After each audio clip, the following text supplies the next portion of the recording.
Uno momento. So, yeah, special effects. Before we get too deep into it, I'm going to put a link in the chat. I'm going to show you guys some work that I've done, but I am also going to show you how to do one of the most common special effect shots that I do. And if you are interested in following along, I have the whole project file right here that you can try for yourself. I have both in there, and you'll see in the Premiere timeline, I have a version with the effect that's completed, and then I have a version with the effect that's blank. So if you want to follow along, awesome. If you're trying it at some other time, cool. But if you're maybe having some issues or whatnot, you want to look at how the finished version looks like and maybe how your version and my version compare, you have that reference. So yeah, so first of all, for those who don't know me, I know a lot of you do, but for those who don't, I'm Grady. I've worked a lot with Grant and Tim. I took both of their classes, done a ton of stuff for them. I also do a lot of visual effects. Most of my work is focused in directing, but I also do a lot of special effects on the side. Special effects, it's a really great thing to get into, but it is very demanding and it is very time consuming. One of the nice things about this compared to just standard nonlinear editing and learning things like Premiere and Final Cut and DaVinci and things like that is that when you're learning After Effects, and not all the time, but you can kind of get into a autopilot sort of flow state where, you know, you lock in, you start working, you turn on some music, and you know, you work for a little bit, you kind of blink your eyes, and then you look at the clock and it's been like 6 hours. So that's kind of one of the nice things, is you can really lock in and get on that autopilot. And it is a fun thing to do, but it is challenging. I highly recommend learning the basics of special effects, which what I'm going to get into today, we're going to talk about muzzle flashes. Muzzle flashes, for those who don't know, when you shoot a gun, bang, there's a little bit of like fire that comes out of the gun. And even though it might seem like a simple effect, it actually has about 4 or 5 different layers to it, which I'm going to get into. And each one kind of goes over the basics of special effects. And you're going to learn in this kind of quick tutorial that I have, you're going to learn the basic building blocks of almost everything you need to know in After Effects. And then everything from here, like, you can kind of self-teach. For myself, I'm like 90% self-taught. I had somebody teach me the basic of special effects and, you know, masking, keyframing, rotoscoping, and compositing and things like that, which I'll get into. But I had someone who taught me that. And then after, it's pretty much all YouTube videos. And for the most part, except for like the really complex stuff, that's really all you need. One of the things that I highly recommend that people do, if you're learning a new effect, what you should do is go on YouTube and look up a tutorial. Action VFX has a lot of great ones. Filmright has some good ones. Action VFX I like because they go a little bit deeper into it, where Filmright might kind of jump a couple steps, or say, you know, they kind of do a little bit of the rest of the owl type thing. So I recommend follow beat for beat, number by number. And the reason I specify number by number is because a lot of special effects, you kind of fudge it a little bit, where, you know, someone might say, I want you to feather this mask. And, you know, you can do it like 120, maybe 200, something like that. You can feather it by this amount, but input the exact values, do everything to like an exact T of how they do it. And then once you follow their tutorial to beat by beat by beat by beat, then you can start adjusting it once you get more comfortable to the needs of your project. And once you get more familiar with that effect, then you can kind of start fudging it, doing it your own way and tailoring it to your project. But when you're just learning an effect, and even sometimes I do this with effects that I know, but I feel like I kind of need to ground myself a little bit, is you do that beat by beat by beat by beat. And I think that's one of the best ways to learn new special effects. And yeah, that's kind of the intro to that. I want to talk about really quick what, and I know I've been using these words a little bit interchangeably, but what the difference are between visual effects and special effects, because they are two different things. And if someone asks you on a professional set if they want you to do visual effects versus special effects, and you say yes to both of those, you're going to be in for a bad time, because the main difference is visual effects are digital, special effects are analog. And what do I mean by that? Special effects visual effects, that's what you do in After Effects, in Blender, in Mocha, in Cinema 4D. That's all the digital Avengers type stuff. Special effects, that's analog. That is getting your hands dirty with plaster and clay and makeup, or building models. So that's like Star Wars, Scanners, The Thing. A lot of older films that didn't have computers at the time do special practical effects. That's more what that's referring to. Sometimes that refers to pyrotechnics and things like that. At this level, a lot of people use those kind of interchangeably. And if you're getting into visual effects, you might kind of dabble a bit in both worlds. It's not an uncommon thing. You might be asked to visual effects supervise, which is you are guiding whoever the directors and filmmakers are on how to prepare their scene for a special effect. So if a director wants to do like a cloning scene where maybe I'm talking to myself over here, you might need to shoot that 3 different times. One shot where they're right here, one right there, and then maybe a plate shot where that means it's completely blank. You don't see anything.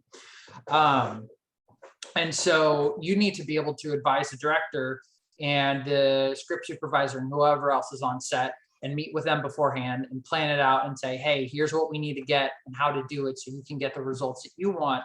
And then my life isn't going to be a headache when I'm in After Effects trying to correct all the things that we forgot to do. So that's visual effects versus special effects. Now I want to show a little clip of some of the work that I've done so you can kind of get a feel for some of the stuff that I'm going to show you. This is, let's see. And during this time, if you are interested in following along, this would be a good time to download the Google Drive folder that is in the chat. And let's see, can I screen share right now? Yes, I can. Cool. All right. So this is a little film, Runners 3. So if you haven't seen this, this is a film that Gio did with Giggly Dick Productions. If you guys were at the showcase last Saturday, I think he had a couple films in there. He has done a ton of films. He does a lot of action stuff. His big kind of series is called Runners. It's very zombies, Walking Dead, Left 4 Dead type.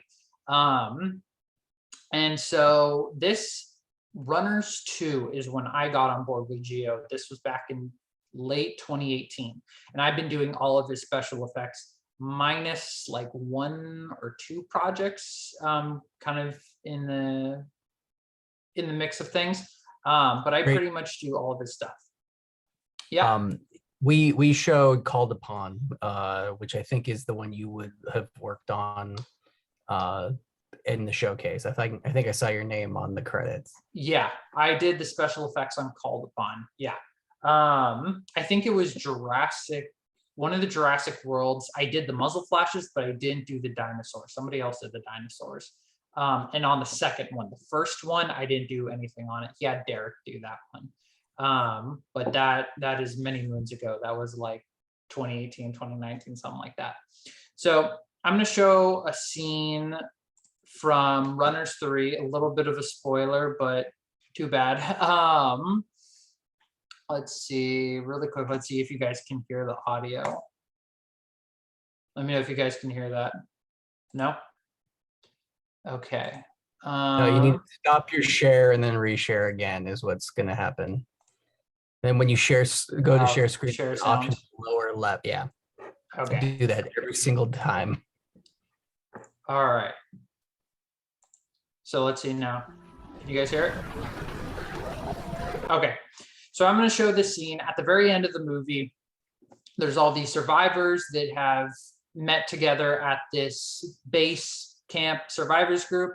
But at the end of the film, a caravan comes by and their cars alert the giant zombie horde, and there's this big old massacre.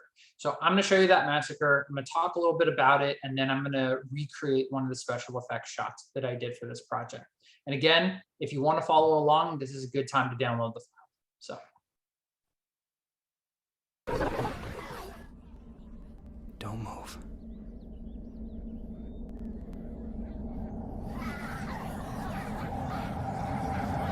Fuck this!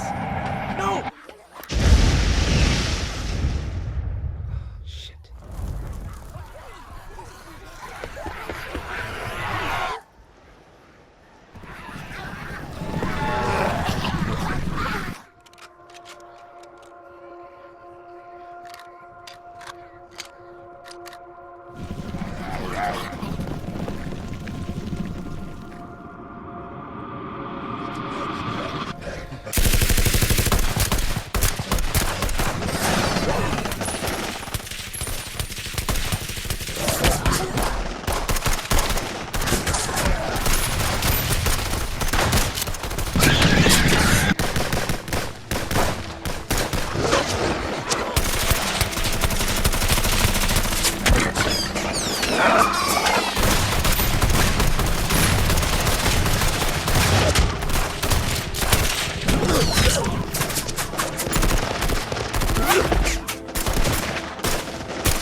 Run!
So yeah, that is Runners 3. And just to give you a little bit of perspective, there are about, give or take, 65 special effects shots. And that was roughly 100 hours for this. The scene is about 7-ish minutes long. And there's one shot in particular that I want to talk about that was my own personal hell. Can I guess? Can I guess? Yes, go for it. Is it the handgun where the guy shoots and he goes behind the woman, where the muzzle flash has to get like cut off by the woman?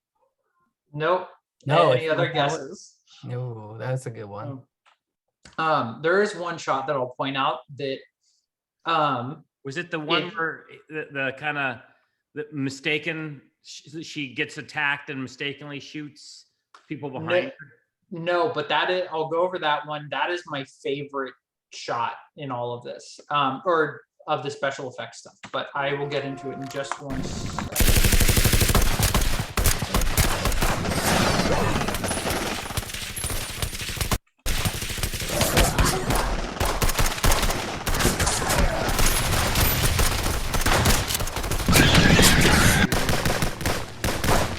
They have real fast.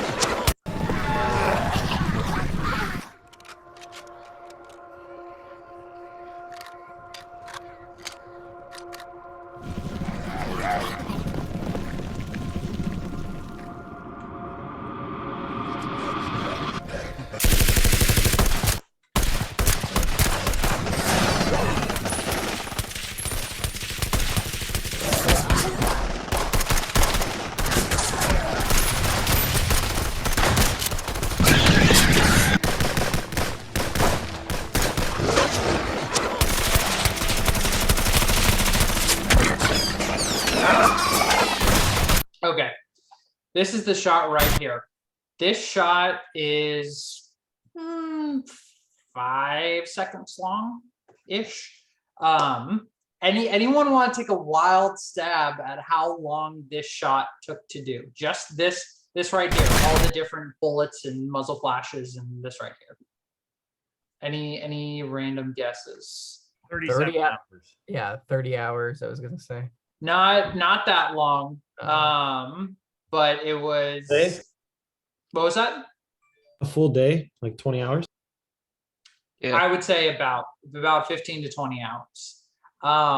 I was working on the shot one day, and again, like I mentioned earlier, like I just got in the zone on it, and I had worked about like 6 hours straight, and I wasn't even like a third of the way done. And this shot has the most layers that I have ever had on any shot, and it's just because there are so many guns. And again, we'll get into a little bit later, but each muzzle flash has about 4 or 5 different components to it. And so when you add each component, and each component is done for each pull of the trigger, each shot. So, if everyone fires in this scene, maybe 7 times, something like that. So that is each gun going off 7 times, multiply that by 4 times every single person. There's like 16 people in that fence line, all firing guns at once. There's some guys that have automatic guns, and I'll get into the more specifics of that. But I usually do, I do 1 frame on, 1 frame off, and then 1 frame back on. So that's muzzle flash for 1 frame, nothing, then muzzle flash again. Versus like a semi-auto gun where it's just 1 fire per trigger pull, So a 2-second clip, 24 frames a second, that is 24 muzzle flashes, 4 different layers. Like I'm not even gonna get into the math of all of it. I'm not a mathematician, so my numbers are terrible, but you get the idea. Yeah, if you were a mathematician, you wouldn't be doing this, I think. Exactly. Yeah. Also, not to mention that shot has a depth of field, right? So some have to be out of focus. Yes, and I will get into that in the project file, but yeah, no, it is it is hell. It is hell. But it's really rewarding. There's some of these shots that were really great. There's the drone shot in here, which the drone shot was actually pretty simple to do. I mean, simple in quotes, but it ended up being one of my favorites. Not this one, but this one right here, where we have all the guns along the fence line. But and then this one was cool. I like the Nick movie. He has the LMG and he's just firing off into dudes. That one was fun. So yeah. How much? Okay, so here's my question, just before you get into that. How much of this was shot with thinking of you you know what I mean? Like, I Yeah. think a lot of like production, you can be like, oh, I'm just going to do this and then we'll have someone fix it in post, right? But this is Runners 3. You would think at some point Geo knows what it takes. Or That's what you would think. this is my point, Grady, is Yeah. I'm trying to teach our Mhm. students that, like, as the editor, we're the least thought about. Yeah, no, don't think of film as 3 different stages of production, because all these stages of production are deeply intertwined. You know, when you're writing your film and you're like, oh man, we're gonna do this medieval epic and it's gonna be so cool, and we're gonna have dragons flying in and dudes fighting with swords and chopping each other's heads off. Well, you got to think, okay, well, we can write that and that costs us nothing. And we can write a dragon comes in and sets dudes on fires and people get their heads chopped off and whatever in this massive battle.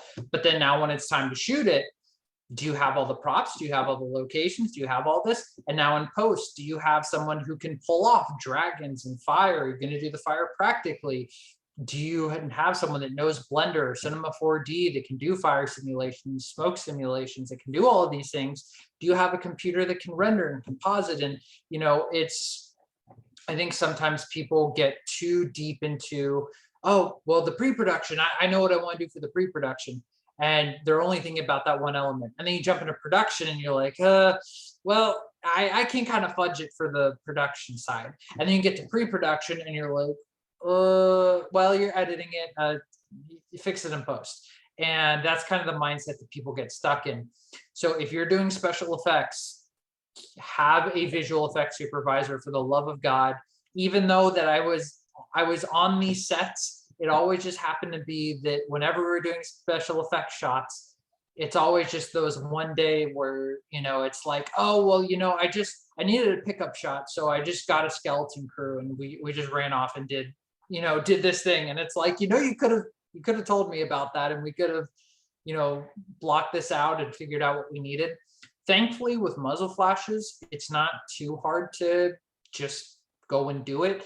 But anything with green screening, motion tracking, and kind of like deep compositing, I'm not going to get into green screening in this lesson. But that is definitely something you need a special effects supervisor to do properly. Because that is something that, like, if you don't do properly, like, you are going to pay for it in post. And you're going to have a bad time, let me tell you. Hey, you have a question?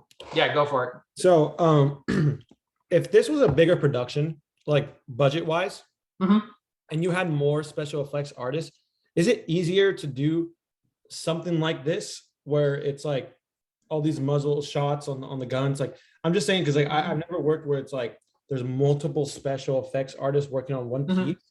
So like, how does that work? Like, how does it differentiate from like just one person doing it? So I mean, Grady, you can answer it too, but essentially they assign shots to people. That's why, like, if you look at the Marvel movies, there's hundreds of special effects artists and graphics artists. And studios too. Yeah, in studios. So they'll give, like, I was reading something in what is it, Ultron, Avengers 2. The Hulkbuster sequence took someone like 4 months to animate just the sequence, like a 30-second sequence. It took like 4 months. So something insane like that. But yeah, the more people, that's where all the money goes, like in post-production, is like throwing it at it. And that's why, like, Marvel films, they shoot everything very flat and on green screens, because a lot of the times they're rewriting the stuff and rely heavily on the special effects to be like, oh, well, this is daytime or this is nighttime or whatever. And so you also can look at like movies and be like, famous special effects or post-production fails just because they don't have enough time. Think of the Justice League with Superman's mouth. Yeah. I mean, we have phone apps that do better jobs now, but back then they had to get rid of the mustache. So sorry, Grady, go ahead. No worries. But yeah, to kind of go back to like some of Marvel and things like that, they won't even just have like multiple people doing like different shots or whatever, but they might have multiple studios working on the same shot. So one studio does character animation and that's like their specialty, while another studio, their focus is on like water and particle simulations. So like Kong versus Godzilla, there's the scene where they're both fighting on the boat and the boat's rocking back and forth and gets flipped upside down and water's splashing everywhere and all this crazy shit's happening. They had, I want to say, like 2 or 3 different studios working on on those shots and on those scenes, and one studio is doing all the fluid simulations.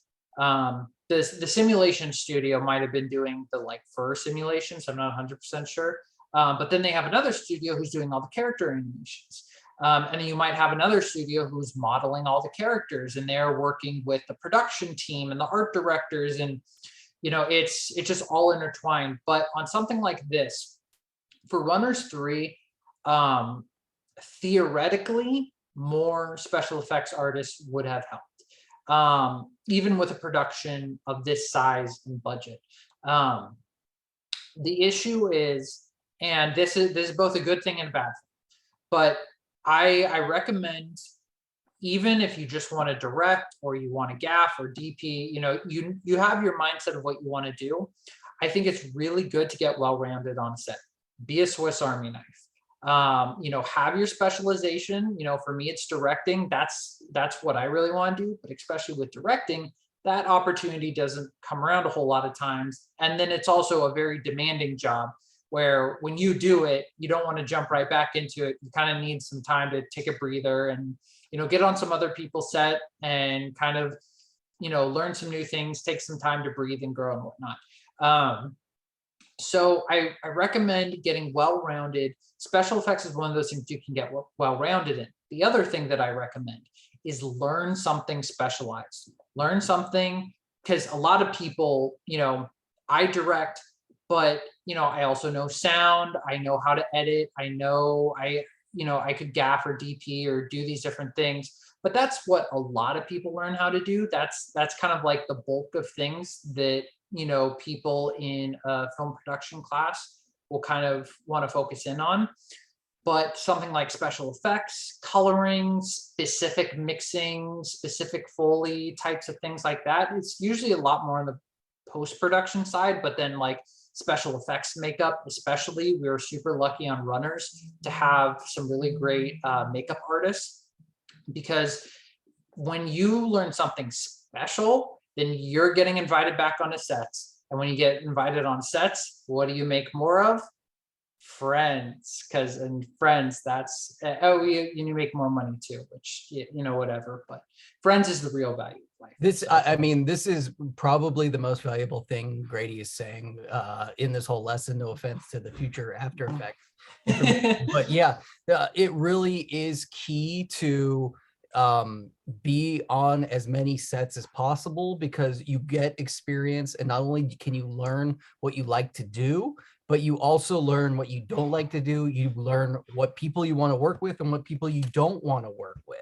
So as film students, as young people, the more sets you can get on, even if you're volunteering, especially with no low budget films, that's all future experience for you to learn. And so what Grady was able to do was able to realize, hey, I'm good at these elements, and made himself invaluable, right? Like Giggly Dickens, where would they be without your special effects stuff, right? Like they would find somebody else, right? But I'm sure you're on demand. Like Gio would love to use you as much as he could physically get. And then at some point you get good enough, you can start charging and all of that stuff. So yeah, really think about that. Audio is a good area that not a lot of people are.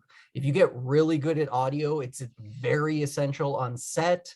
Again, everybody wants to DP, everybody wants to be a director, but wearing many hats, be a drone operator, be a steady cam operator, be a jib. Well, jibs are kind of drone operators now, but all of those elements that are specialized make you special and make you in demand. You'll be on, you get a specialized role, and people will want you on every set.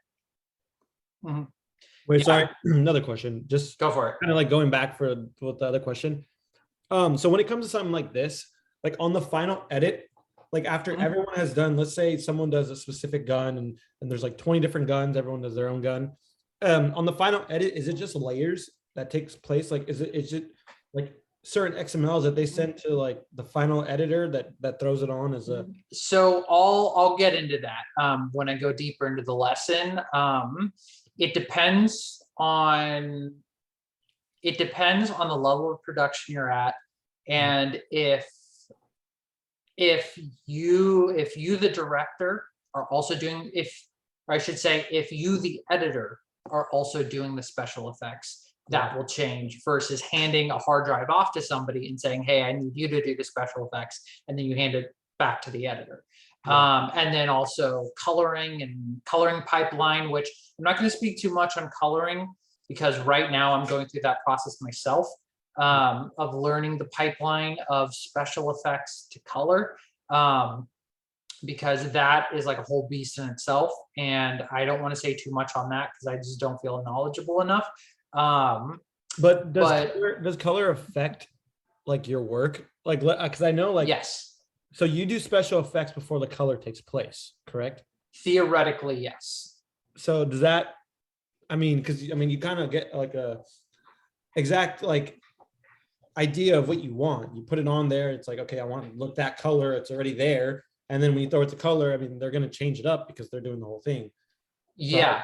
Did you have to do it like how does that work with like color? Like would they do it after? Like like do they just not, do they keyframe that part or? So It kind of depends on the special effects and Mhm. on the footage, because you Grady, you said theoretically you want to do special effects last, but Mhm. sometimes no, you want to do color first.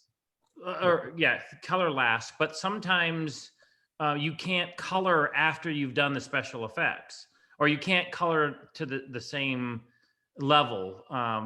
So when you do things in After Effects, you can't export that as red files, for example.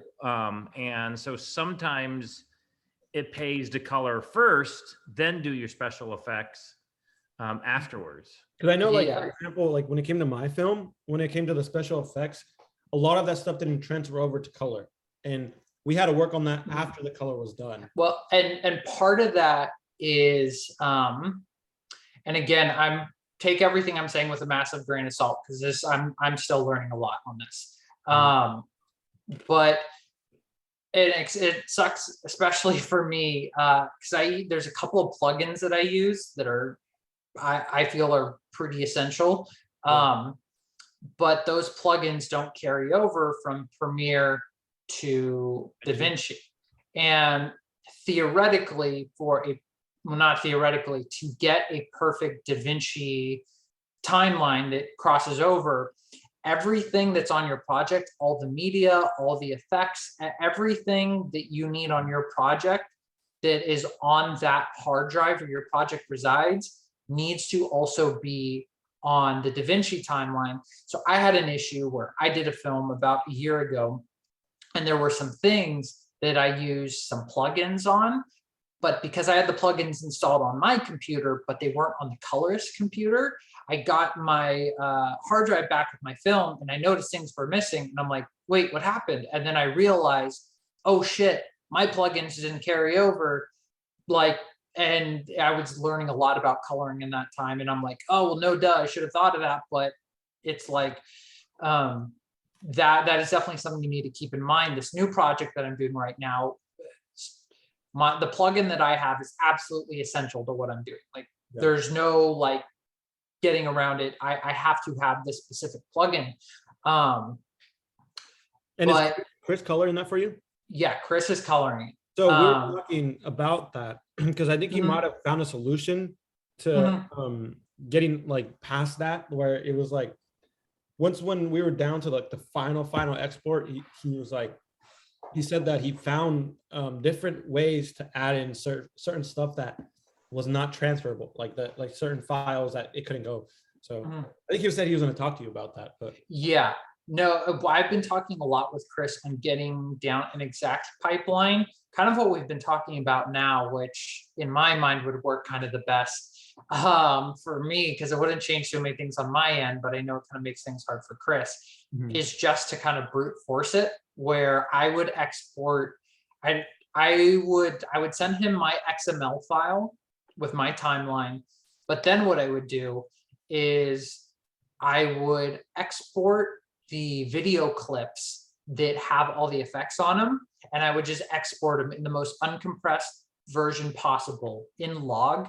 And then when he gets it, okay, it's not red, but it is uncompressed, and he still has enough room to manipulate it. And especially with the film that I'm doing, there's a lot of special effects that are like distorting the screen. So if the color looks kind of goofy, it doesn't really bother me, because in the scene, the character and the environment and things are getting all distorted. So if the color looks weird, doesn't really matter. But the idea is we would have all of our normal shots in the XML, and we would just try and brute force and match the special effects shots with the normal shots. Yeah. And so that is kind of what we've been thinking about, but we've had a lot of different ideas, just trying to brainstorm and just get the thing that is most cohesive, and then is also not going to be a nightmare for either of us, because what ends up happening with a lot of these solutions is one solution like, oh, it works great for me, but then Chris is like, well, this really screws me over and adds like another 10 hours of work.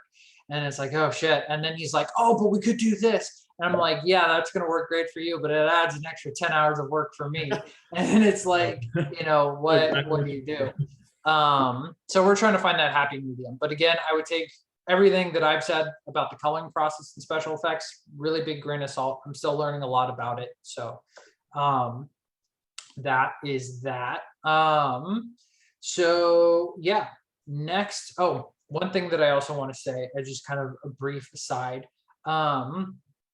that when you are doing special effects, I highly recommend to, when you can, do practical. Do practical when it's safe. And I should 100% clarify, and I'm going to go over some safety things, which may sound kind of weird because we're doing a lot of this digitally, but it's going to go into, this is not only about visual effects, but also being a visual effects supervisor. And just a couple of notes on that, because you don't want to end up with a situation, and this wasn't a visual effects team thing, but with some of these smaller budget projects, there's a little bit of crossover. But the whole Alec Baldwin situation, that had nothing to do with the visual effects department, but because with Runners 3, we don't have someone who's a dedicated armorer, that is usually something that sort of fits under my umbrella. I'm teaching people how to use the weapons and what I need them to do, so it looks good on camera, but then also making sure that we're safe with weapons that we're using. We use airsoft guns. I want to make that really clear. Like, we don't use real guns. We did at one point, and it happened once, and nobody felt comfortable with it, and so we never did it again. But someone had brought and it was a very small closed set, but someone had brought a real firearm that was completely unloaded, but we all just went, no, this is not going to happen. This isn't safe. It's not comfortable. Even though it's unloaded, there was no ammunition. There was no nothing. It was like, we pretty much just kept it in the back of, whoever brought it, we kept it in the back of their car and said, thanks for keeping us in mind, but we're not doing that. We had a whole truckload of airsoft guns, which are metal. They look real, which you want to be very careful about, because when you have LMGs and AK-47s and a truck full of guns, you want to make sure that they look real, but anyone who is on set is aware that they are fake. If you ever, God forbid, it's never happened to us, but if, let's say, you were transporting a bunch of guns to set, and the driver is speeding in the car, and you get pulled over, and for whatever reason the cops want to look in the back of your car and they see a trunk full of guns, that could spell very bad news. Again, thankfully it's never happened to us, but you want everyone on set to understand that A, these guns are not real, and B, we're going to treat them like they are, and we're going to treat them respectfully. And the more you're on set, the more you realize how important that is, even though that they are fake. So that's really important to keep in mind. And we'll go a little bit more into that later. But I want to start getting into kind of more the meat of the tutorial. And I want to talk about some of the software that we're going to use. So I'm sure most of you are aware of the Adobe suite and are somewhat familiar with Premiere. I know Grant's a big Premiere guy, Tim more Final Cut, which if you don't know the joke, Grant is all Final Cut and Tim's all Premiere. At this point in this class, they all know the joke. They all know that? All right. Yeah. So it's a real knee slapper. You've never heard that one before. And it's the funniest joke you've ever heard. All your mics are muted, but I'm assuming you guys are just dying of laughter right now. I normally use the Adobe suite. That being said, I want to talk about some other software that's really great. And I actually did the first couple of my visual effects stuff with Giggly Dickens. And this is what I actually learned all my visual effects stuff on. And this software is so good that almost, I'd say like 99% of my knowledge of this software was able to transfer over to not only After Effects, but also Premiere. And that's a software called HitFilm. HitFilm, they have HitFilm Express and HitFilm Pro. HitFilm Express is essentially Premiere Pro and After Effects crammed into one program. It's really great, but the nail in the coffin for me was they don't take red footage. They don't take any raw footage, and it's because HitFilm, while really great, they don't, they're still kind of a small company, and they can't pay the licensing fees for red and RE raw footage, or just any of the raw proprietary formats of codecs and whatnot. So if you're working with red footage, you're gonna kind of hit a little bit of a stick, or kind of a road bump. The way I got around it is, because Gio was doing all of his stuff in Premiere, and we'll get into this a little bit later, the way that we transferred footage is Gio would do his complete final edit, and then when he was done, he would export his special effects in the most uncompressed format possible. He'd send them to me as either an MP4 or MOV or whatever. I would bring it into HitFilm, and HitFilm takes an MOV file. So now we've converted this red to MOV. That being said, it runs super slow. It's not an exported MOV at such a high resolution. And I'll also say HitFilm, while really great, and I'll also say the free version is really good. Like I hate to say I wouldn't recommend, but like the pro version, like you almost kind of don't need it, because so many things offered in the free version are in the pro version. The pro version is just like a little bit more for more specific advanced stuff. And the company who makes it, Action VFX, is super great because they have a ton of tutorials, not only for their pro version, but for their free version. And they teach you how to do all the stuff that you want to do, lightsabers and muzzle flashes and explosions. They did the Halo jump scene from the wasn't King Kong, Godzilla movie from 2014, and how to use 3D effects and all kinds of stuff. So they're really great, but just be warned, they don't take raw, they don't take red, they don't take RE, so you might hit a bit of a road bump. That being said, they have a plugin that I use and is my go-to called Ignite. And Ignite basically takes all the effects and all the stuff that I really want from HitFilm, and it brings it into any editing software that takes their plugin. It takes all the major ones. It takes Premiere, Final Cut, Sony Vegas, DaVinci, a lot of big ones. So I have that one. I highly recommend getting Ignite if you're going to be doing special effects. It gives you kind of the best of both worlds. That one does cost money, but I think it's well worth the price. I think it's like $100, something like that. So it's not terrible. I was able to get it in a humble bundle for like $20, and I got like a shit ton of stuff. Yeah. So we are going to talk about this shot from runners 3. Oh, and I also want you guys to take a note really quick. Premiere's gonna pop up, but I want you to take a note. One of the things that is key, not just special effects, but to any post-production pipeline that is incredibly, incredibly, incredibly important is organization. Organization is key for everything. And what you're seeing right here is the workflow of how I organize every single project. I have a file for my audio, my documents, any effects, exports, pictures, and video.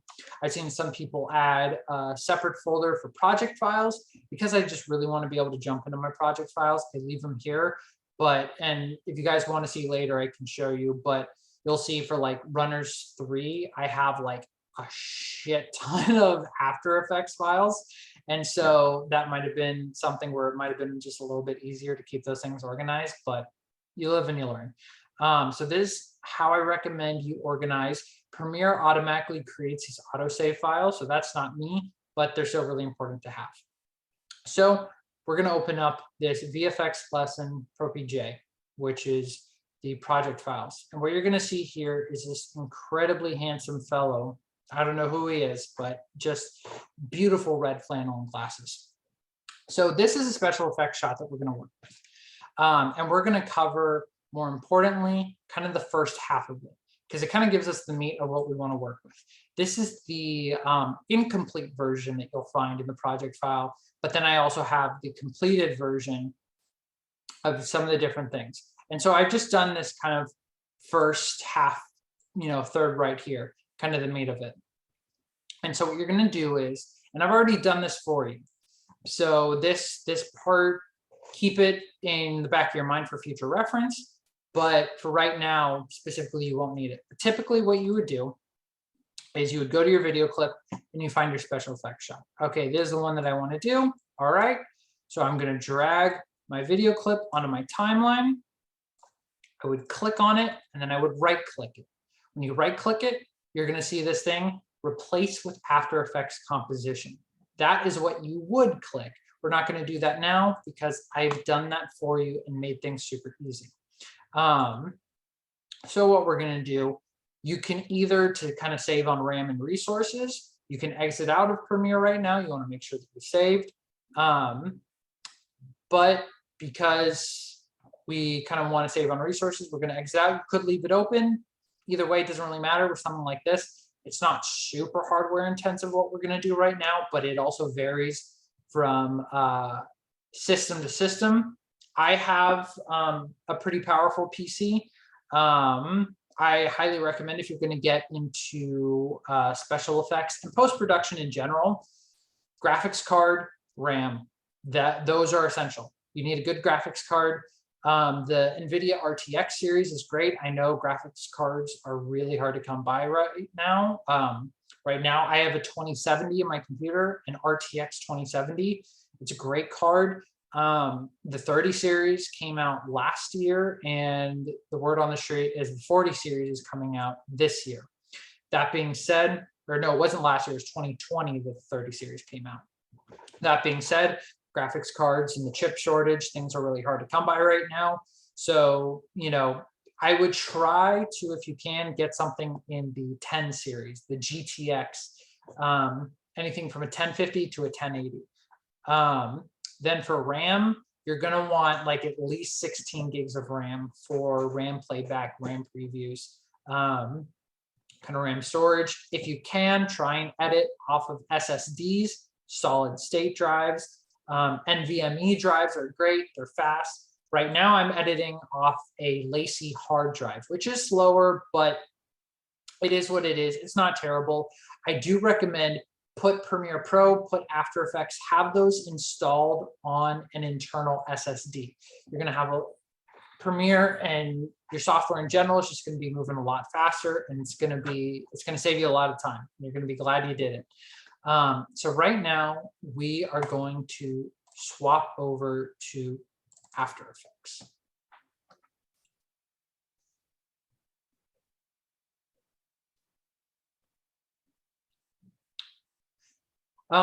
One thing that I also want to emphasize, It's not needed, but I highly, highly recommend, again, this isn't just for special effects, but just post-production in general, 2 monitors. 2 monitors is, again, not essential, but it is great. It saves you time, and it will help just really declutter your workspace. Having an organized, decluttered workspace is pretty essential, which you're going to see here in just a little bit. We have right here on the left side of the screen, we have our project files. And so kind of similar to Premiere Pro, on our left, we have all of our project files, and I have organized just so nicely and neatly for you. We have our video, we have our solids, our muzzle flashes, our composite files, or our composite shots, which are often for short called comps. That is just kind of the easiest way to refer those comp shots. And we have our bullet shots. So I want to show you guys what this finished version of this looks like. We have me with the M16, and we have a friend of mine, Omar, in the back with a 9mm. And I'm going to show you what this shot looks like in action. So right here, we got a couple different elements. So with a muzzle flash, you have about 4 or 5 different elements depending on if you get that plugin I was talking about, Ignite. And so these 5 different elements are, we have our muzzle flash, we have what I call our sub flash, which you can kind of see right here on the screen. Around me, when I pull the trigger of the gun, there's sort of like a red light around me. And so what that is the light of the flash now kind of reflecting and coming back onto my person. It's more so important if you're doing a night scene. And again, in a perfect world, you would do this practically and you'd have a practical light, but it's really hard to time up and sync. So if you do use a practical light, you need to do tests to make sure you have it down right. We did this film called Hollow Point, and Gio used a practical light. And this was another time where he did not ask about special effects beforehand. And you know what, I'll even pull this up because this is a good cautionary tale. You're gonna see he used a strobe light. And on this strobe light, the strobe did not match the shutter speed of the camera. And so you have a rolling shutter where the shutter's rolling, it's refreshing, it's creating a new frame, but because it doesn't match the speed of the strobe, you're seeing the strobe getting like chopped up in parts. And you'll see what I mean in just a little bit. See, I think it's about right here where you kind of see a lot of it. You can kind of see, I'll try and pause it on one of these.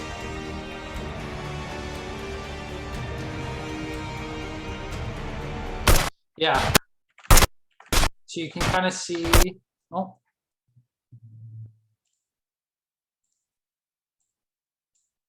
Oh.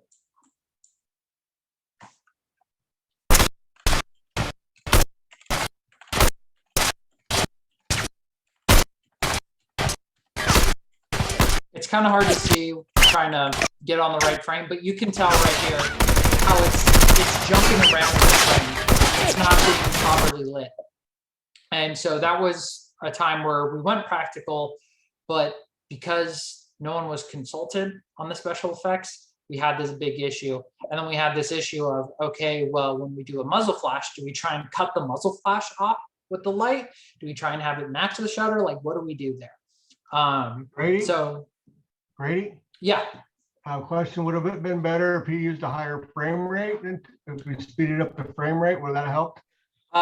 You would want so you would want to change the speed of the shutter to match you would want the shutter speed to match the strobe light, or really you would want to have the speed of the strobe light match your shutter, because otherwise you're kind of bending the light around your cinematography, or your cinematography around the light, where your cinematography should really be coming first instead of this light, which you could do digitally and not practically. It wouldn't look as good.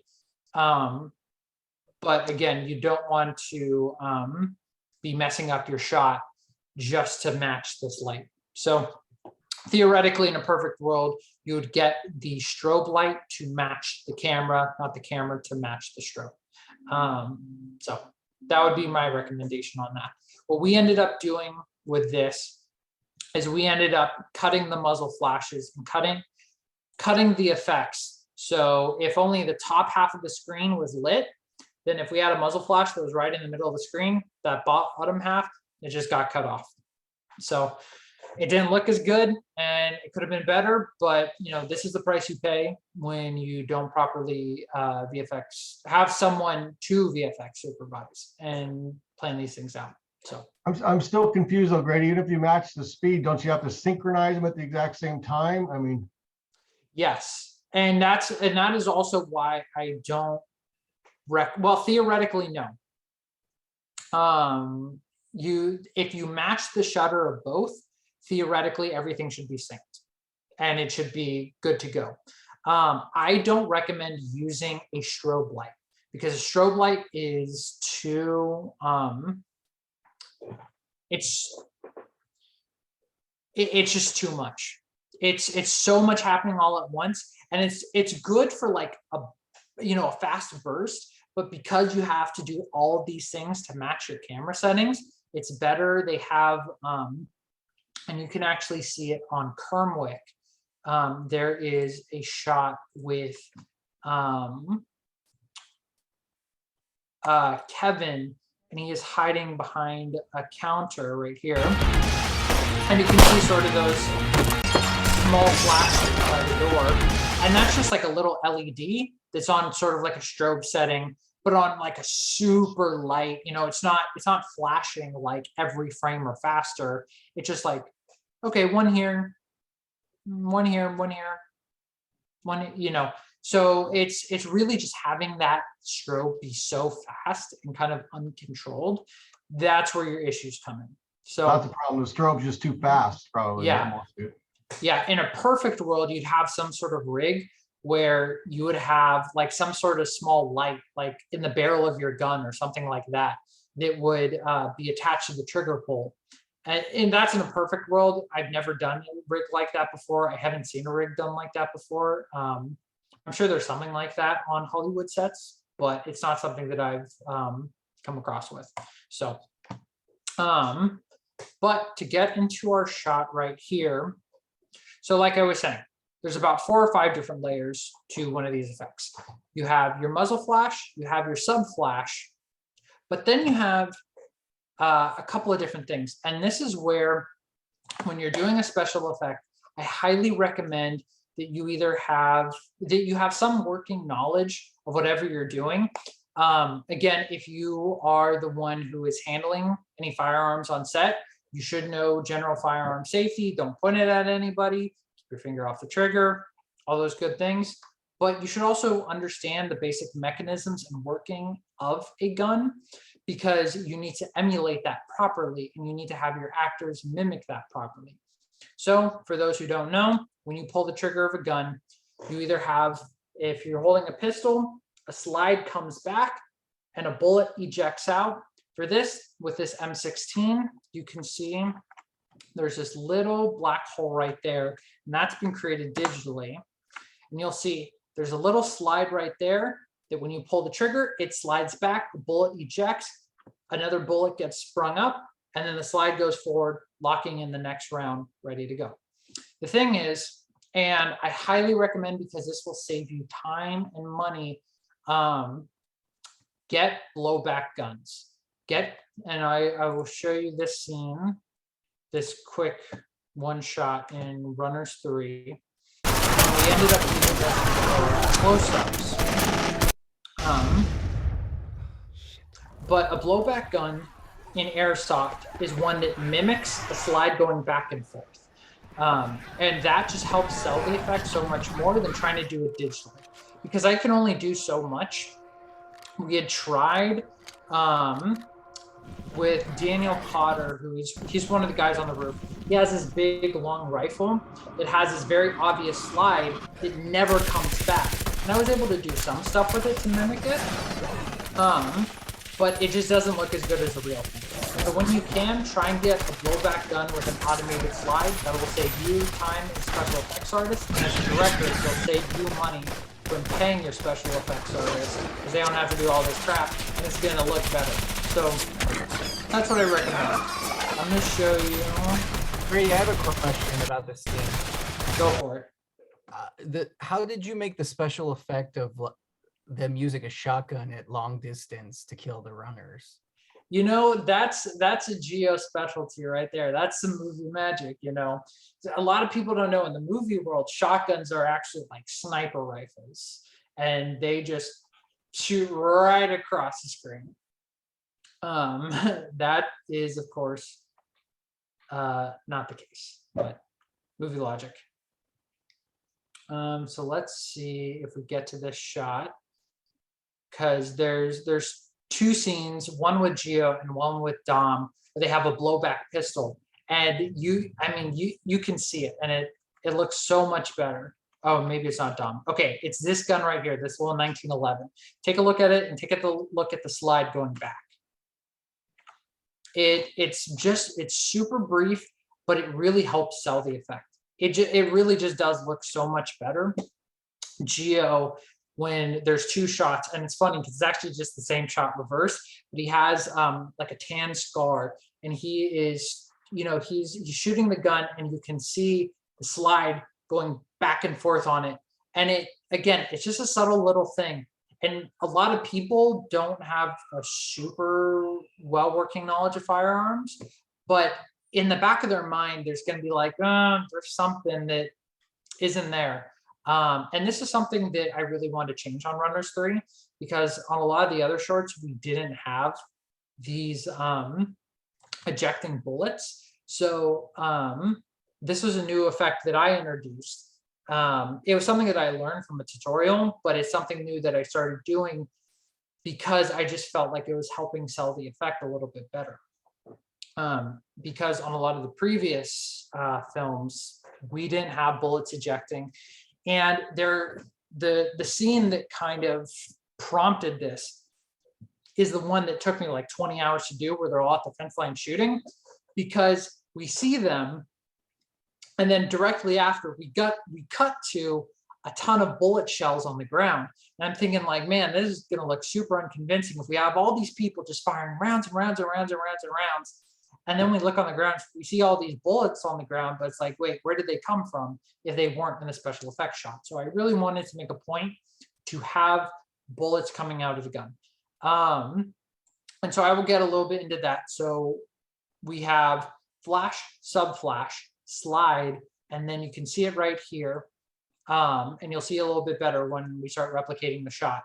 But then we have the bullet ejecting from the gun. Now, the next thing we have, and this is why I say 4 or 5, because this requires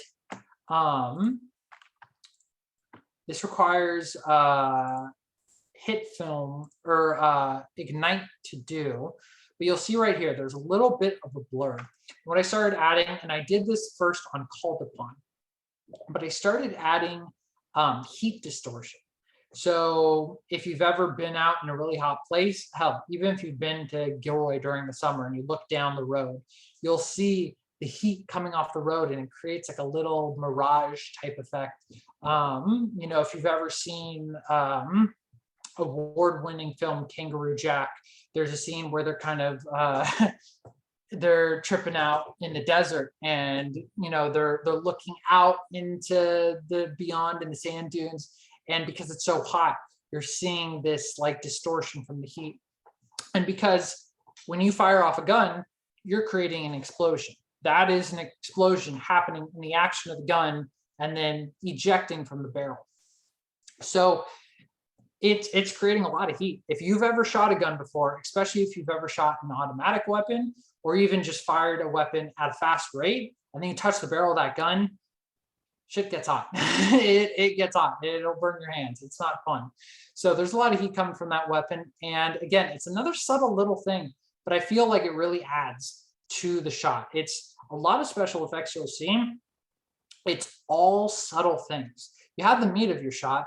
Doing the muzzle flashes, honestly, it doesn't take that long. It's all the other stuff to help it kind of blend and mesh together that really helps sell the effect. So we'll get into that right now. But I will say, if you don't have Ignite, it's not the end of the world. You don't need to have it. You don't need that distortion, but I do recommend it. So right now we're looking at our timeline in After Effects, and it's okay. We have our plane shot. What do we do next? So first, what I want to start off with is I want to start off with our muzzle flash. This is sort of kind of, in my mind, the best thing to start off with. Technically, you could start off with any of these things, but I like starting off with the flash. And you'll see that we have two different types of flashes. We have a video file, this MOV, and all of these resources are included in the project file. And I also have, if anyone would like more resources, muzzle flashes, blood, effects, anything like that, I have a ton of that stuff. Hit me up. I'm more than happy to share stuff with you. We're going to take a look at this video file right here. I'm going to talk a little bit about the difference between a video muzzle flash and a image muzzle flash. So, and I'll disable this layer so you can kind of see what we're looking at. And then also, I'd recommend playing your video at a lower resolution. So in Premiere, it's usually a tab on this side of the screen that'll say like 1/2 or 1/16 or whatever, depending on the resolution you're shooting in. Right here, it's over on the left side and it's full, half, third, or quarter. So as we can see, I press play, we have our muzzle flash. And so this video muzzle flash, we have all kinds of different angles, and it's all happening in rapid succession. This is really great if you have an automatic weapon, because you can place that video over the muzzle of your gun, you track it to the gun, you press play, you're good to go. You don't need to add a bunch of muzzle flashes. But as we can see right here, we have my buddy Omar. He's got a semi-automatic gun. So he's just one trigger pull at a time. So we just need that one image going off. Versus me, I'm kind of shooting in a 3-round burst. And I did that specifically on set. I knew how I wanted this to look in the final edit. So I specifically did 3-round burst, 3-round burst, 3-round burst. And you usually want to try and match it to the trigger pull of your actor. And this is, again, why it's really important to train your actors on how to shoot a gun properly. For those who have never shot a gun before, if you're interested in getting into visual effects and specifically muzzle flashes and things like that, I highly recommend going to a range, going to a gun range and trying out a couple different weapons. You don't need a super advanced knowledge, but again, you trying a long rifle and trying a pistol. That'll really help give you a better knowledge of how a gun feels, how it works, and how it looks. The mistake that a lot of people make is they shoot a gun, and when they shoot it, they think, oh, it just goes up like that. That's not what happens when you shoot a gun. A gun does not go up, it goes back. And the reason that it's going up is you're compensating for that recoil coming back, and it's pivoting on your arm right here. So you have this force that's coming back from this top part, pushing back. You have this slide that's racking back, and it's now pushing back on your muscles. One of the best ways to train an actor on how to shoot a gun is have them hold the gun up to their shoulder. Have them hold them up to their rifle. You're going to put your hand on the barrel, and you're going to start pushing against it and tell them, manage that as best as possible. And once they've done it, you go, okay, great. You know how to pretend shoot a gun. So that's one of the best ways to train actors. And again, this is why it's really important to do this properly. Hey, Grady? Yeah. Was the sound already there when you're doing these special effects? Are you trying to match flashes with sound? No, sound is added after. Yeah, sound is pretty much always added after. So yeah, After Effects is kind of a bear to work with sound, to be honest. Yeah. It's not my favorite. No, pretty much what I'm using After Effects, my clip is almost always muted. Part of that so I can listen to music, but then also like you don't really do much with sound in After Effects, like Tim was saying. Yeah, I was just curious if Geo delivered with sound already. So he gives it to you, you do the output, then it goes back to him and he adds the sound in there. Yep, you're exactly right. So we have our clip. What do we do now? So I'm gonna actually poke the eye out on this again. So when we open up a layer, we click on this little arrow right here and go to this transform layer. And what we have is this thing called an anchor point. The anchor point is basically the pivot point of our clip, of our effect, of whatever we're using. You can see if I rotate it, we rotate around this pivot point. So I'm going to Control Z that. I'm going to undo that. And here's what I'm going to do. For this shot right here, my muzzle flash is facing the wrong way. So we have this scale option. And if I drag along it, it makes it bigger or smaller, which is great, but I need it to go the other way. You could rotate it, but your effect will be upside down. The muzzle flash is not really a big deal, but because I'm kind of particular about it and I like it looking a certain way, if you go to scale, you'll see that there's this little chain icon. You want to uncheck that. And we see that both sides of this scale say 100. Now that we have unlinked them, they can move independently of each other. So what we're going to do is we are going to click on that first 100 and we're going to type in minus 100. Flips it on the x-axis and now we are on the other side and we are good to go, or you would think. So we have one other step before we can start placing this. And that is to move our aforementioned anchor point. So what we want to do is move the center of the anchor point on the center of the muzzle flash. It's not necessary, but it's going to make your life a whole lot easier. So I would say about right there. If you wanted to, you can move it a little bit closer to the back, whatever works for you. But I find it's best to add it to the center of your anchor point, or add it at the center of your muzzle flash. So now we poke the eye out on our video clip, and now here we go. All right, and looks great. Oh, except we have a little bit of an issue. Our muzzle flash, it's not properly tracked to our gun. And so we're going to get into something called keyframing. Now, I'm sure a lot of you are familiar with keyframing if you've worked in nonlinear editors before, like Premiere, Adobe, HitFilm. So for those of you who are familiar and those of you who are unfamiliar, what a keyframe is it allows you to make a change in a clip or an effect and have it have one position, 1 point, one frame of reference at one point in time. So let's say I want to move this muzzle flash across the screen. I can set its position. I can click on this little stopwatch and that puts in a keyframe. It's like a stop point, it's a little flag in the ground. Then I move later in my clip and say, oh, well, you know what? I know my muzzle flash needs to go over here. So I can drag it over, or if I want to, I can drag these little numbers across and work it out. But let's not do that. And now when I play my clip, we see that my clip is moving from point to point over a equal amount of time. Now, if you go into your curve graphs, you can change that, do ease-ins and ease-outs, but I'm not going to get into that right now because that's a little more advanced than we need to do right now. And if you decide to get deeper into it, it's something that you'll eventually learn. So that being said,